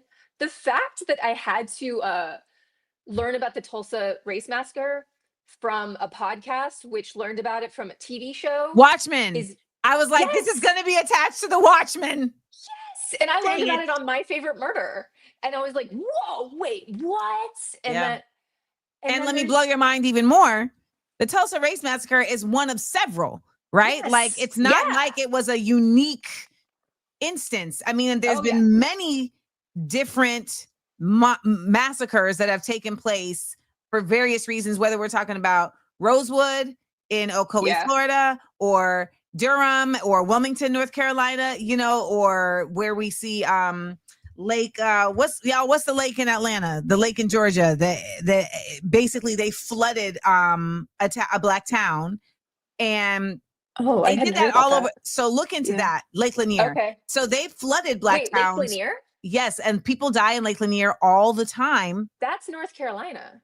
That's there's another one in is there another? Georgia. I was like, shit. Yes. So Lake Lanier in Georgia had a black town. Okay. Has a black town beneath it. They flooded the town and made Lake Lanier, and people die in Lake Lanier all the time. And folks say, yes. But then you learn that this is not a unique case. There are towns all over the world, all over the nation that were flooded. I also didn't know that there were concentration camps after emancipation. There were concentration camps for former slaves. Like when they would round up people that were not necessarily put on chain gangs, they would put them in. So like there's so much of this history that you're right, that we just do not know. And it's allowed for it to continue. I mean, it's allowed for it to just sort of be regurgitated in different versions of the same Yeah. thing. And like, that is what our prison industrial complex is. And I will say, like, people need to freak out. Like, I Yeah. don't care what you look like. Yes, they are coming for the immigrants first, and then they will come for Black people, anyone who doesn't look like me. Like, we will be the last. The dissenters will start disappearing. But like, everyone is being taken for slave labor. Like, that is, they are not lying when they say manufacturing is coming back to America. It's just not Correct. coming back the way you think. It's not going to be the 1960s. That's not what this is. Like, they are going to make huge labor camps. They will bring manufacturing back. All of these people they are abducting, like, oh, okay, so you take the guys working for $5 an hour in the strawberry fields. Well, guess what? Now they only have to pay them $1.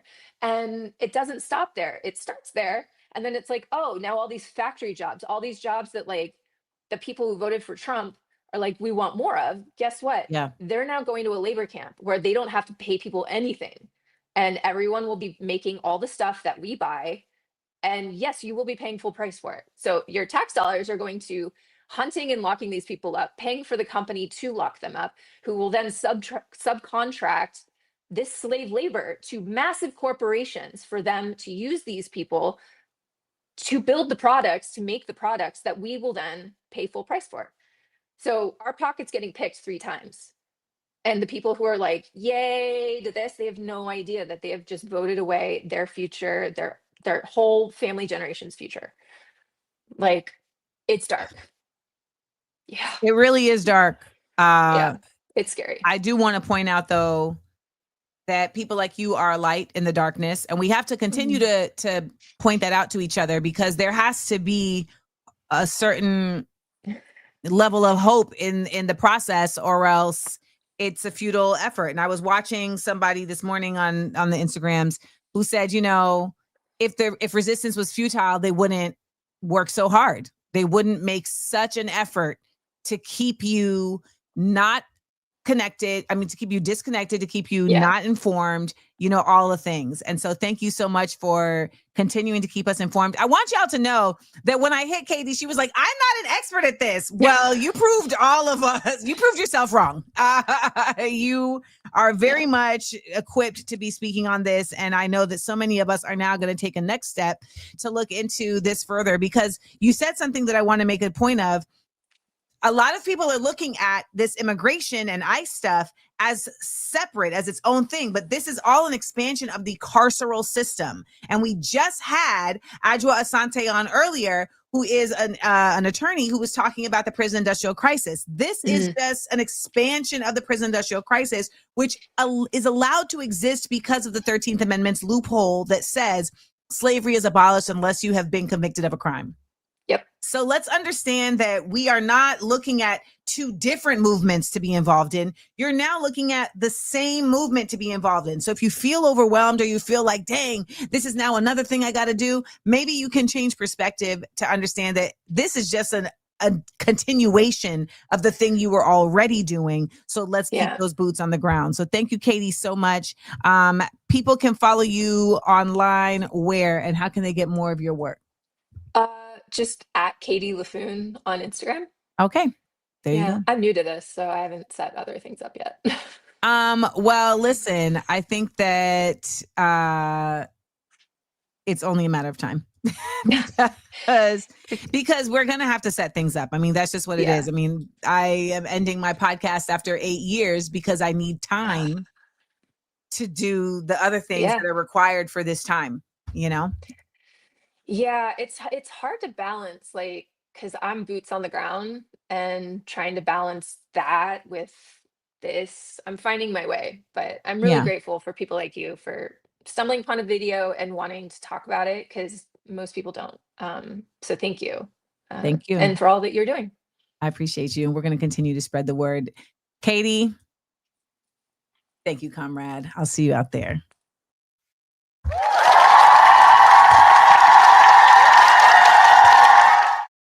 That's what's up, y'all. You true to Miss Katie. You true to this. And I think a lot of people, you need to see people like Katie, because even when Katie says, well, oh, you know, I'm not an expert, it really requires just balls a lot of times. It's not necessarily about being an expert as much as it's about being willing to even learn what's going on in order to become an expert. And so that's what so many of us are finding, is that we are coming into our own, we are coming into these spaces where, you know, we are going to be, like she said, like Adwoa said, like we are the ones we're waiting for. So y'all gotta understand that. That's what I love about being able to do this show and building community with you guys, is that I feel like I'm seeing folks realize in real time, like, oh, like I'm not the bystander. I'm that one. I'm the one. Yes, you are the one. So thank you all for all these kind messages for Katie. And, you know, we got to keep our boots on their necks is what we have to do. All right. Now, I did say that Small Doses Podcast is ending soon, but we're not done yet. Okay, we're not done yet. And this week on Small Doses Podcast, we had side effects of challenging the administration with journalist Prem Thacker. Check out the promo. Biggest misconception you feel people have about challenging the administration? I think the biggest misconception is that it doesn't take much. There's so many very basic, straightforward questions about all the horrors and disgusting parts of our world that are very right in front of you. And there are actually a lot of very good journalists that are asking these questions and that could be doing it more. And I'm just a part of that apparatus. We need a lot more of it. And that's why we're going to keep doing our best to do it. But it's not as hard as we think it is. The questions are right there for us and we just have to ask them. What's one thing that you said in this episode that you will stand 10 toes down on? We have to view other people as we view ourselves, which is to say, if you think you can change your mind, if you think you can learn and grow, and if you think that you're smart enough to take in information and have an informed opinion, that means other people are too. And that means you shouldn't treat them as static. You shouldn't treat them as chess pieces. You should treat them as people that are just as part of this political and social arena as you are, and act accordingly. All right. You hear what he said? Act accordingly. So shout out to Prem Thacker. Okay.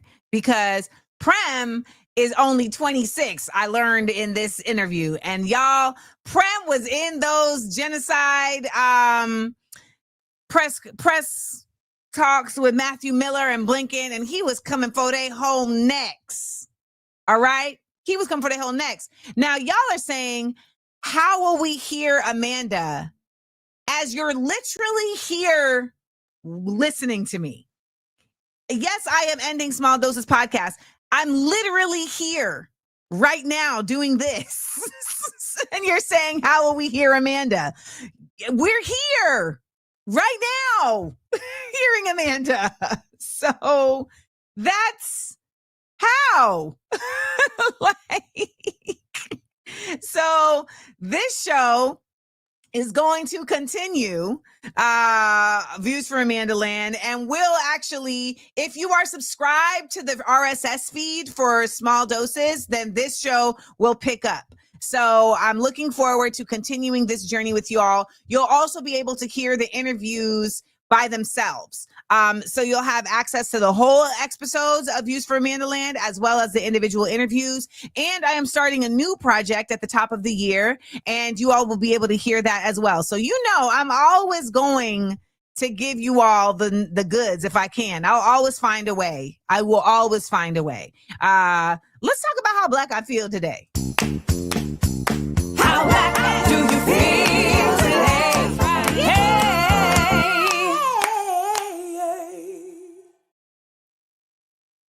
Max died in front of his family, his wife and kids, while giving a speech. Martin Luther King died in front of his family, in front of all his supporters.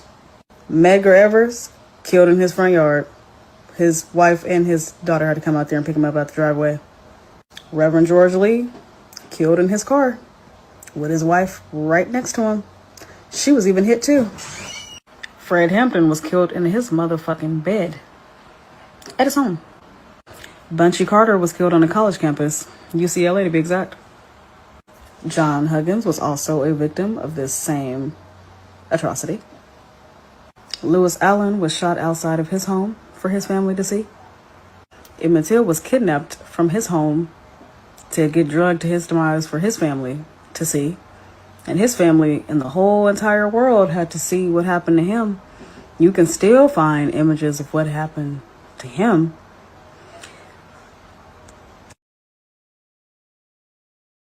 You understand? Do you feel me? Are we on the same page? Okay. So as you're watching the narrative get spun, as you're watching the dog get wagged, so to speak, you have to remember to keep these tent poles of truth solid. Like when them guys came and I had to take out of my last house. Ooh, that was a bit of a flex. I had to take out in my last house a load-bearing wall. Okay. And they had to put in a steel beam, but the steel beam had to be on 2 steel beams that had to be in 4 feet of cement. That's how you need to bolster your truth, your principles. They need to be solid in 4 feet of cement. Because you see, a lot of y'all don't have a political point of view. You have a party you might be aligned with, or you have a candidate that you might like, but you yourself don't have a political point of view, which for the record is just how you live. You know, it's just how you live. And I think that there's a reality that a lot of y'all don't want to admit to, which is that politics is just how you live. They've tried to bifurcate it out into some other industry, but it's not. It's not. Your values need to be deep. And the only way to deepen them is in truth. That's why we sit here on this show and we don't just say the news. We talk about where the news, how did we get there? How did we get here? All of us are supposed to be here. It's just what it is. So when we're having these conversations, I want us to remember that. Okay? I want us to remember that.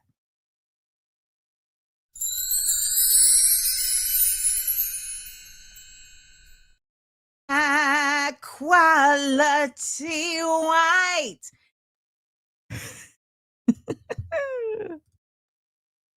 I'm just in a little bit of disbelief this morning, trying to make sense of everything. I wonder, would you be able to help me out?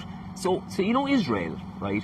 The country currently on trial for suspected genocide. Like every human rights organization across the board are calling it a genocide now. Even the UN and Bernie Sanders are calling it a genocide now. You know Israel, the country that has said they're going to do everything in their power to make sure that no harm comes to the participants of the global Summud Flotilla, and I'm on one of those boats. Last night, weirdly, they bombed us. Like 11 of our boats were bombed. There was like drones overhead all night, explosions in the sky. Like we were up all night being attacked in international waters. Like, just to give you a sense, guys, of our cargo. We're kind of a humanitarian mission, a non-violent mission carrying baby formula to Gaza, because remember, the Israelis don't allow baby formula to even be smuggled in by Western doctors to Gaza. They're so determined to starve the civilian population to death. So the disbelief, I think, from our point of view is, I think it's 4 a.m. last night, there's explosions overhead. We know that many of our colleagues have already been bombed. We can't communicate with them because the Israelis have jammed the communication. And one of the activists turned to me and she said, no one's coming to help. No one is coming to help us. And I think for the first time in my life, I got a real sense, a tiny glimmer of what it's like to be Palestinian. No one's coming to help us. Like, I think as a white person, you have this idea of your own privilege that this is the kind of thing that happens to black and brown people. Like, I'm from the West. There's just no way our cowardly governments are going to allow us to be bombed in international water when we're carrying baby formula to Gaza. That's all we're doing. Like, I'm acutely aware that our Western leaders are so captured and so racist that they're happy for Palestinians to be murdered, for Lebanese to be murdered, for the people of Yemen and Syria and all these kind of brown countries. Like, we know business with the Zionists and the Americans is more important than Palestinian lives. Unfortunately, we've had to get our heads around that. But now I think we're realising that business with the Zionists and the Americans is more important than our lives too.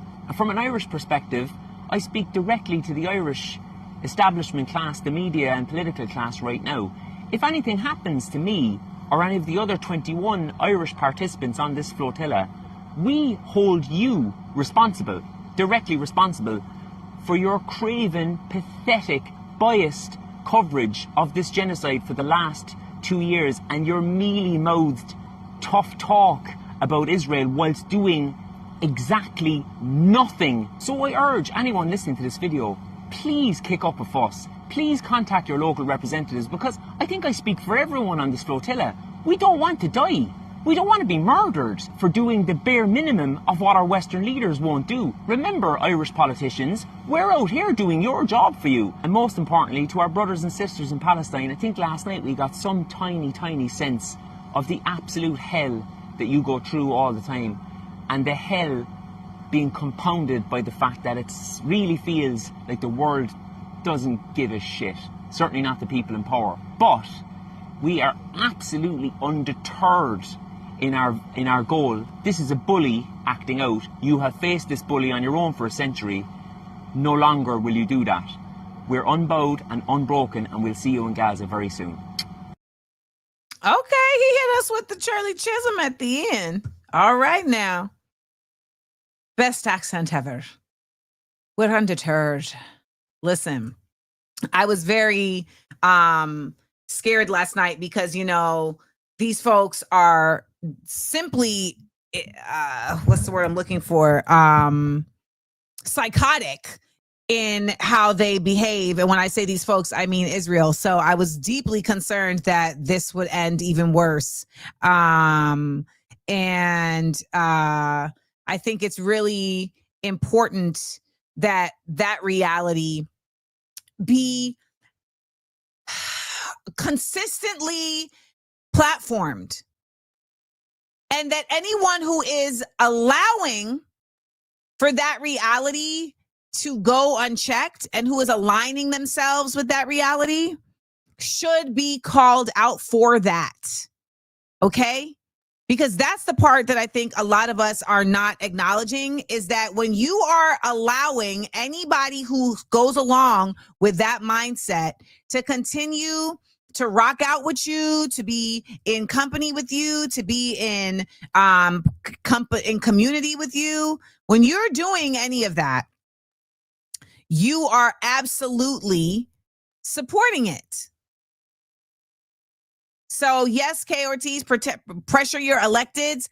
You know, they just took all of these folks, not just congressional electeds, but state senators, state representatives. They took them all on a promotional trip to Israel. I'm telling you that Israel is going to attempt to annex the United States. I'm telling you that that's going to happen. And they're going to say, well, we did this for you, so now you work for us.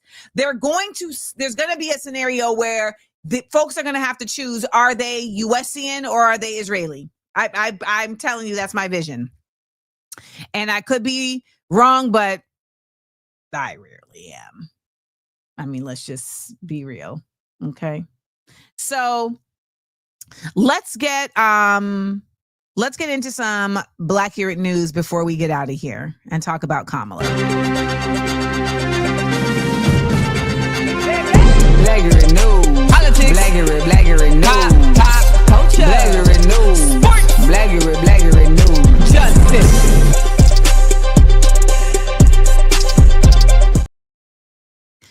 So your girl Kamala Harris has been on this book tour to promote her book, where she essentially just says, I didn't do anything this whole election was lost because nobody would let me do anything and everybody else is to blame.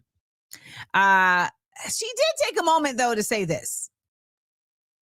A tyrant. We used to compare the strength of our democracy to communist dictators. That's what we're dealing with right now, Donald Trump. And these titans of industry are not speaking up.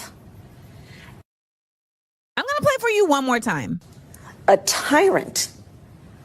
We used to compare the strength of our democracy to communist dictators. That's what we're dealing with right now, Donald Trump. This woman...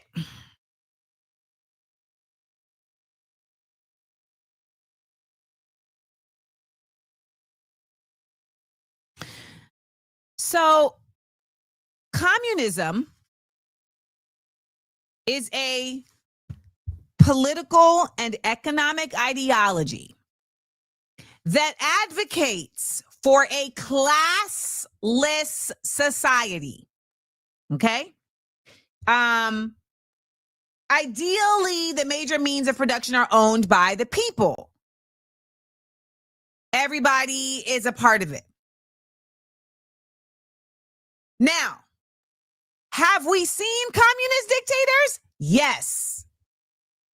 Is Donald Trump a communist dictator? No. Is authoritarianism communist? No. Can there be communist authoritarians? Yes. Is there a Venn diagram of overlap between communism and fascism? There can be.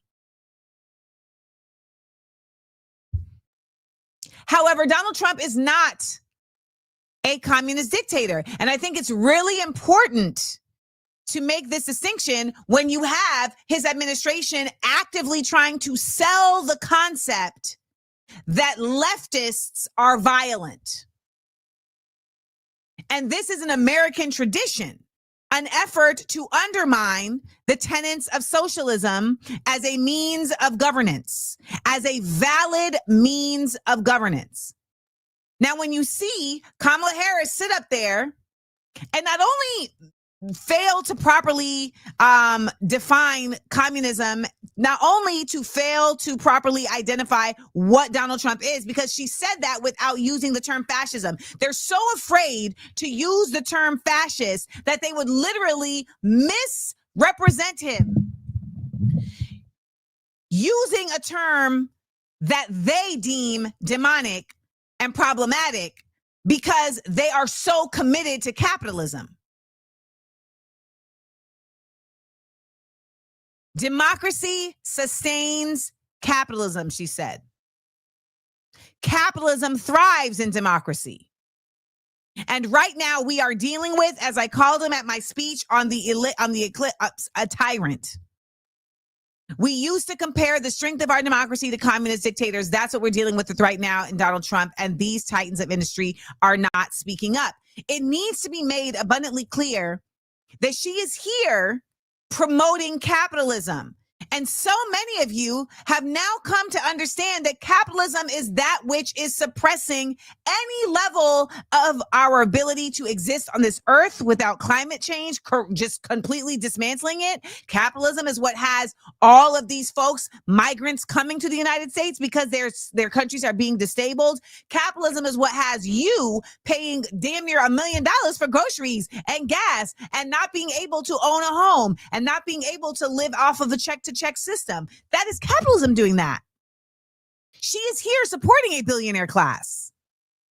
She is here supporting the elevation of individuals solely based on money. That is who y'all wanted me to be endorsing? That is who y'all are still saying would not be a problem?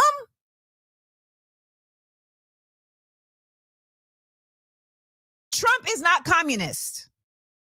Communism is the opposite of fascism. Trump is a fascist. And these titans of industry are not speaking up. Let's get a definition of what a fascist is from Charles McBride. Never call somebody a fascist. unless you know precisely what that word means. I do know precisely what that word means. So when people come at me for calling other people fascists, they usually come unprepared. So when is it appropriate to call someone a fascist? Great question. And the answer is when they exhibit worldviews and perspectives that are aligned with historical fascist movements. Before we go any further, it's probably helpful to define fascism, which is something that nobody in these conversations ever seems to do, which is why they get so emotionally heated. Fascism is a form of palingenetic ultra-nationalism. Now that word palingenetic comes from palingenesis, the idea of a national rebirth. Fascism is obsessed with a cult of national purity and an idea of a mythic golden past that must be returned to through a form of national rebirth. The nation, which is imagined to be humiliated and threatened on the international stage, must be reborn through a broad-based revolutionary nationalist movement that defines itself against the backdrop of political gridlock and rejects both liberal reformism and leftist class struggle. Are you tracking with me so far? Fascism is a style of politics, not a form of government. It is a process, not an end result. While fascism tends to end with jackbooted thugs in the night and boxcars to Dachau or slit trenches in Treblinka, it usually starts as a protest movement inside a broader conservative coalition. A conservative commenter recently replied to one of my posts and said, and I think a way that was tongue-in-cheek, do you think every conservative is a fascist? Could you point to any conservatives who are not fascists, or is that a label that you apply to all of them? And the answer is yes. Throughout history, there have been thousands of conservatives who are not fascists. There are many notable conservatives who stood up against fascism vocally and strongly. Figures like Dietrich Bonhoeffer in Germany or Winston Churchill in the UK. The problem is that conservatives have a weakness. They are more afraid of the left and its radicalization than they are of the right. Exploit this weakness in order to form an alliance with traditional conservatives, which they then hollow out from the inside. Afraid of the left, conservatives form an uneasy partnership with fascists, thinking that they can control them. The result is always the opposite, which when they exhibit conservatives form an uneasy partnership with fascists, thinking that they can control them. The result is always the opposite, which means that most conservatives only end up becoming anti-fascists once they realize that it's already too late. I think that if ICE started rounding up queer people into concentration camps, you would see a lot of conservatives in the United States hiding queer people beneath their floorboards. But what those conservatives probably would not like to admit is that they were so afraid of phantom threats like wokeness or leftist radicalism or cultural Marxism, which, by the way, is literally a Nazi dog whistle invented by Joseph Goebbels, than they are of rising radicalism and violence on the right. Conservatives have a tendency to support and even vote for fascists out of fear from the left, and then turn around and claim that they had nothing to do with the rise of fascism in their countries.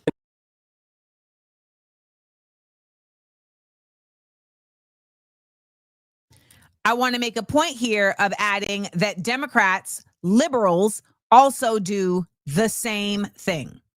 And this is because they don't realize that fascism is a process of radicalization rather than an end state. Are you listening? Fascism is a process of radicalization. So when I said in 2017 that Donald Trump wants to be the guy with the mustache, and people were like, well, it's not like he's leading us to gas chambers. It was like, hello, because it's a process.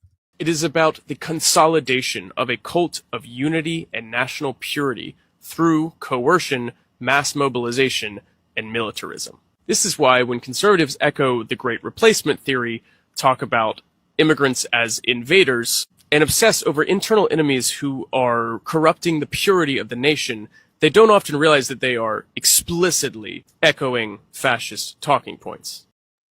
So I hope that that helped give you a much clearer understanding of what fascism is and how far from being a communist fascism Donald Trump is. Okay. Now, I think there's also something that needs to be very clearly clarified is that Democrats in the United States are 1,000% an active participant in fascism and have allowed for it to advance. Okay? This is the basic facts.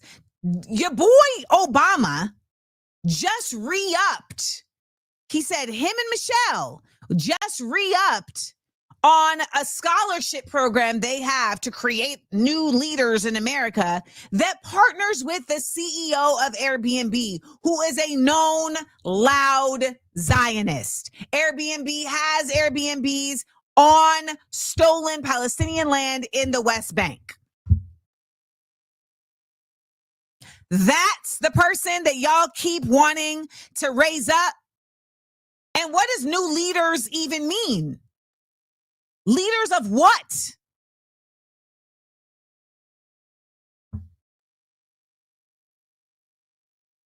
And I know that people will say, well, why are you always talking about them? Because they always say that. But again, I will say because they serve two purposes. That's why they were used. They're not just Democrats, they're Black.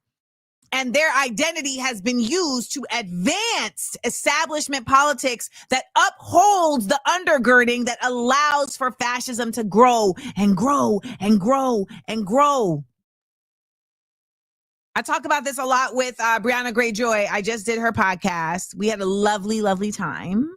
And these conversations have to continue to happen. They have to continue to be expounded upon. That's what was so great about what took place at the summit, at the AmandaLand summit this weekend, was that I feel like we got to have real conversations about not just theory, but about action, right? Not just about vision, but about planning.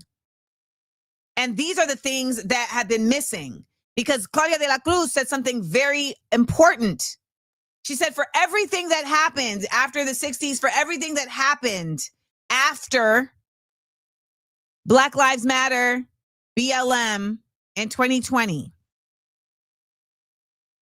Did you know that we haven't built any structural moments for this? What structural structural platforms did we create that came out of that? Someone just said Mark Lamont Hill is hosting Holocaust Harris on her redemption tour at Uncle Bobby's. I didn't know that.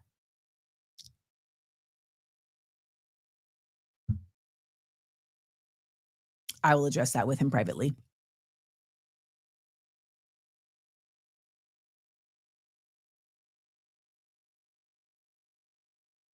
It is, I hope the dots are coming closer and closer for y'all.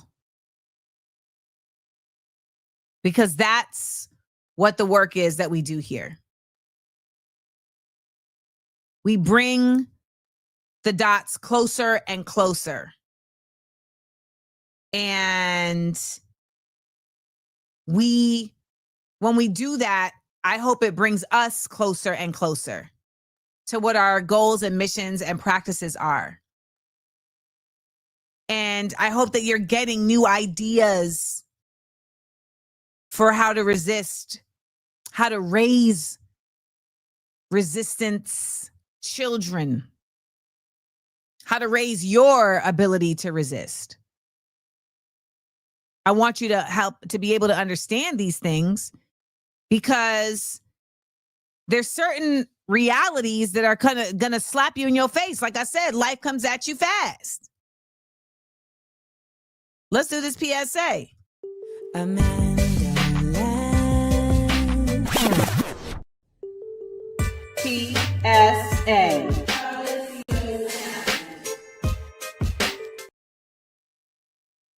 Now,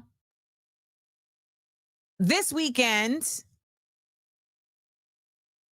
everybody was mad at Disney because Jimmy Kimmel's show had been preempted for making what seemed to me to be a very benign joke about the podcaster's shooter. But nonetheless, he was preempted. People went crazy. The wine moms all went bugged out. People canceled their Disney subscriptions. People were canceling their Disney cruises. Apparently, Disney lost $3.8 billion this weekend. Why does Disney have $3.8 billion? But that's another conversation for another time. So now Kimmel has been reinstated. His first guest back is Gavin Newsom. What we're watching is what we're in, not watching. What we are in right now is so wildly bonkers. It really just, you have to laugh about it sometimes. So he is coming back with Gavin Newsom as his first guest. And let me tell you something. People have reinstated their subscriptions. And I'm seeing a lot of Black people annoyed about this. Oh my gosh, y'all weren't really down. When it's Black people, y'all don't stand up, but you protect your own. And I'm going to say something that y'all don't want to hear. You don't protect your own either. I'm so tired of the false narrative that Black people protect our own. No, the F, we do not. No, we do not. Stop pushing that false narrative because it's not accurate. And I say that as a Black person who Black people have left out to dry many a times. Black people protect our own. Tell that to all of the dark-skinned Black children who have been told not to go in the sun because you're going to get blacker. Tell that to all the light-skinned Black children who have been told not to go in the sun because you're going to get blacker. Tell that to all of the Black children who have been disowned because they came out of the damn closet. Like, what are we talking about? Tell that to all of the Black conservatives who are actively saying, you Black folks just keep beating each other up and you're too violent, so, you don't deserve anything. No, we do not. No, we do not. We follow the same rules of indoctrination and colonialization all the time. We draw lines at, are you a Black person that's a descendant of slavery? Because if not, then you're not my kind of Black. Like, what are we talking about? Cut it out. It's just not true. It's not true. And we see this all the time. Black people care about each other. No, Black people don't even acknowledge Black trans people. And they're the ones getting murked more than anybody. What? I don't like falsehoods, particularly when they're framed as an activation model, because you cannot activate based on a falsehood. Y'all are annoyed, but you're not activated because you don't even have anywhere to activate from. There has to be a general, genuine effort to break down the judgments that have been built on platforms of colonialist, imperialist, white, capitalist hegemony. Look up all of those words: colonialist, imperialist, white, capitalist, hegemony. Look up every single one of those words, because our Black identity in this version of the United States has been built upon that. Trust. And I don't care how Black you are, you got some of that in you that you need to riddle out. You better get a whittle and chip it away. It's impossible to have not made it into your bloodstream. We drink in the same water. So I don't want to hear about them and what they're doing when we don't do our own version of that in an effective way. They banded together and got Jimmy Kimmel back on the air. There's also more of them than us. They also don't have principles. Imagine if we had more quality over quantity in how we moved. Imagine.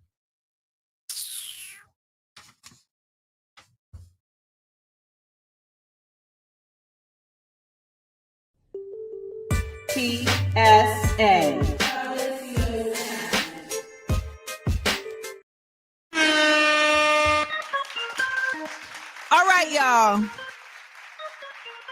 that's the show.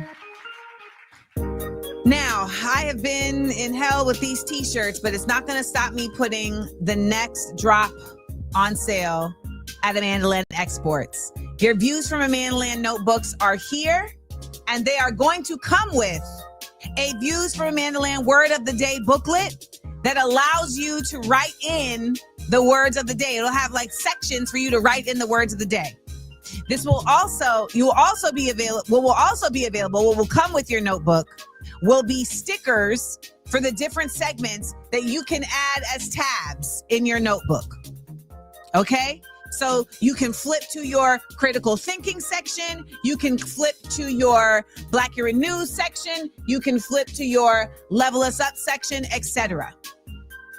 These are the things that keep me up at night. You'll also be able to get your Views from AmandaLand pins. And we will have bonus bundles. And the bonus bundle, as I'm sitting here right now, the bonus bundle is probably going to have the notebook, an AmandaLander button. I love you too, Kimberly. An AmandaLander button and a big ass AmandaLander sticker.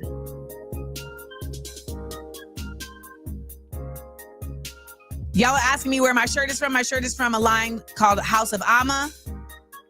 It's a Black woman who has a Jamaican mother. I thank all of y'all for showing your love. Show your love. Show your love. Shout out to everybody who dropped a super in the chat. Shout out to everybody who subscribed to my Patreon. It is $5 a month to join my Patreon. You know that when you join, you are supporting my work. You are supporting my efforts to continue to bring you all shows like this one and to continue to create content that continues to challenge the fascism that we're facing, but also that seeks to uplift us and empower us. So if anybody was wondering why they should subscribe to Patreon, even if you don't need the community, just know that you are supporting your girl. Okay? Also want to point out that the people who joined the summit this weekend, they sent a lot of videos in, so I'm going to edit those videos together. Show your love. Show your love. Show your love. Show your love. I want to send a shout out to Adwoa, Asante, and Raunaq for joining us today here on Views from AmandaLand, and also Katie Laffoon for joining us. I want to remind you that all of our Patreon members are able to join us with the after show kickback, where we come together after the show and talk about what we've learned, because community requires us to have discussion. It requires us to learn how to disagree with civility. It requires us to also be open to simply listening. Okay? Thank you, Isabel, because you know I was like struggling. You know, this perimenopausal brain can't remember nothing. Raquan. No, his name is not Raquan. That's not even true. Isabel, why are you messing me up? It's Raunaq. It's Raunaq. So remember, thank you, Rolando, for dropping my Patreon in the chat. And, you know, this is a great show. I don't know about y'all, but this is a great show. I learned so much. Okay. The notebooks are going to go up later. All right. They're going to go up this evening. But that man who was here fixing my TV, he got a whole, I told him, I said, you got an entire leftist education this morning. And he said, yes, thank you. I got to hear about events I was not aware of. So we teaching even when we're not meaning to. Everybody, it's Wednesday. Tomorrow's another day. Try your best to go outside. Breathe in some fresh air. Shout to my replay crew. Please drop in the comments your answers to our question of the day. Remember, our question of the day is, what's a boycott that you've kept and why? Why did you keep this particular boycott? Why? All right. With that, I will see you guys over there on Patreon as we get into this moment that we have to do every day. And I hope that y'all take your 30 seconds of stillness. Actually, hold up. Before I do 30 seconds of stillness, you know, we did a live taping of Views from AmandaLand. And I need y'all to understand, it was flavors. It was flavors. It was flavors. Like, I feel like if we didn't live in the world that we live in, I would tour it. But we do live in the world we live in. Maybe I'll go overseas and do it. But man, it was flavors. And when we did 30 seconds of stillness, everybody like took a deep breath and dropped in, and it was beautiful. Adrian just asked when it will be replayed. So I am going to be out on October 15th. And so that is when it will be replayed. All right. In the meantime, in between time, let's do like we did at the live taping, everybody, and make sure we take our 30 seconds of stillness for real and take in some deep breaths. Have a good one, y'all. I'll see you on Patreon. Oh my God. Why does it do this to me every time? Stand by. I'll see you on Patreon. 30 seconds of stillness.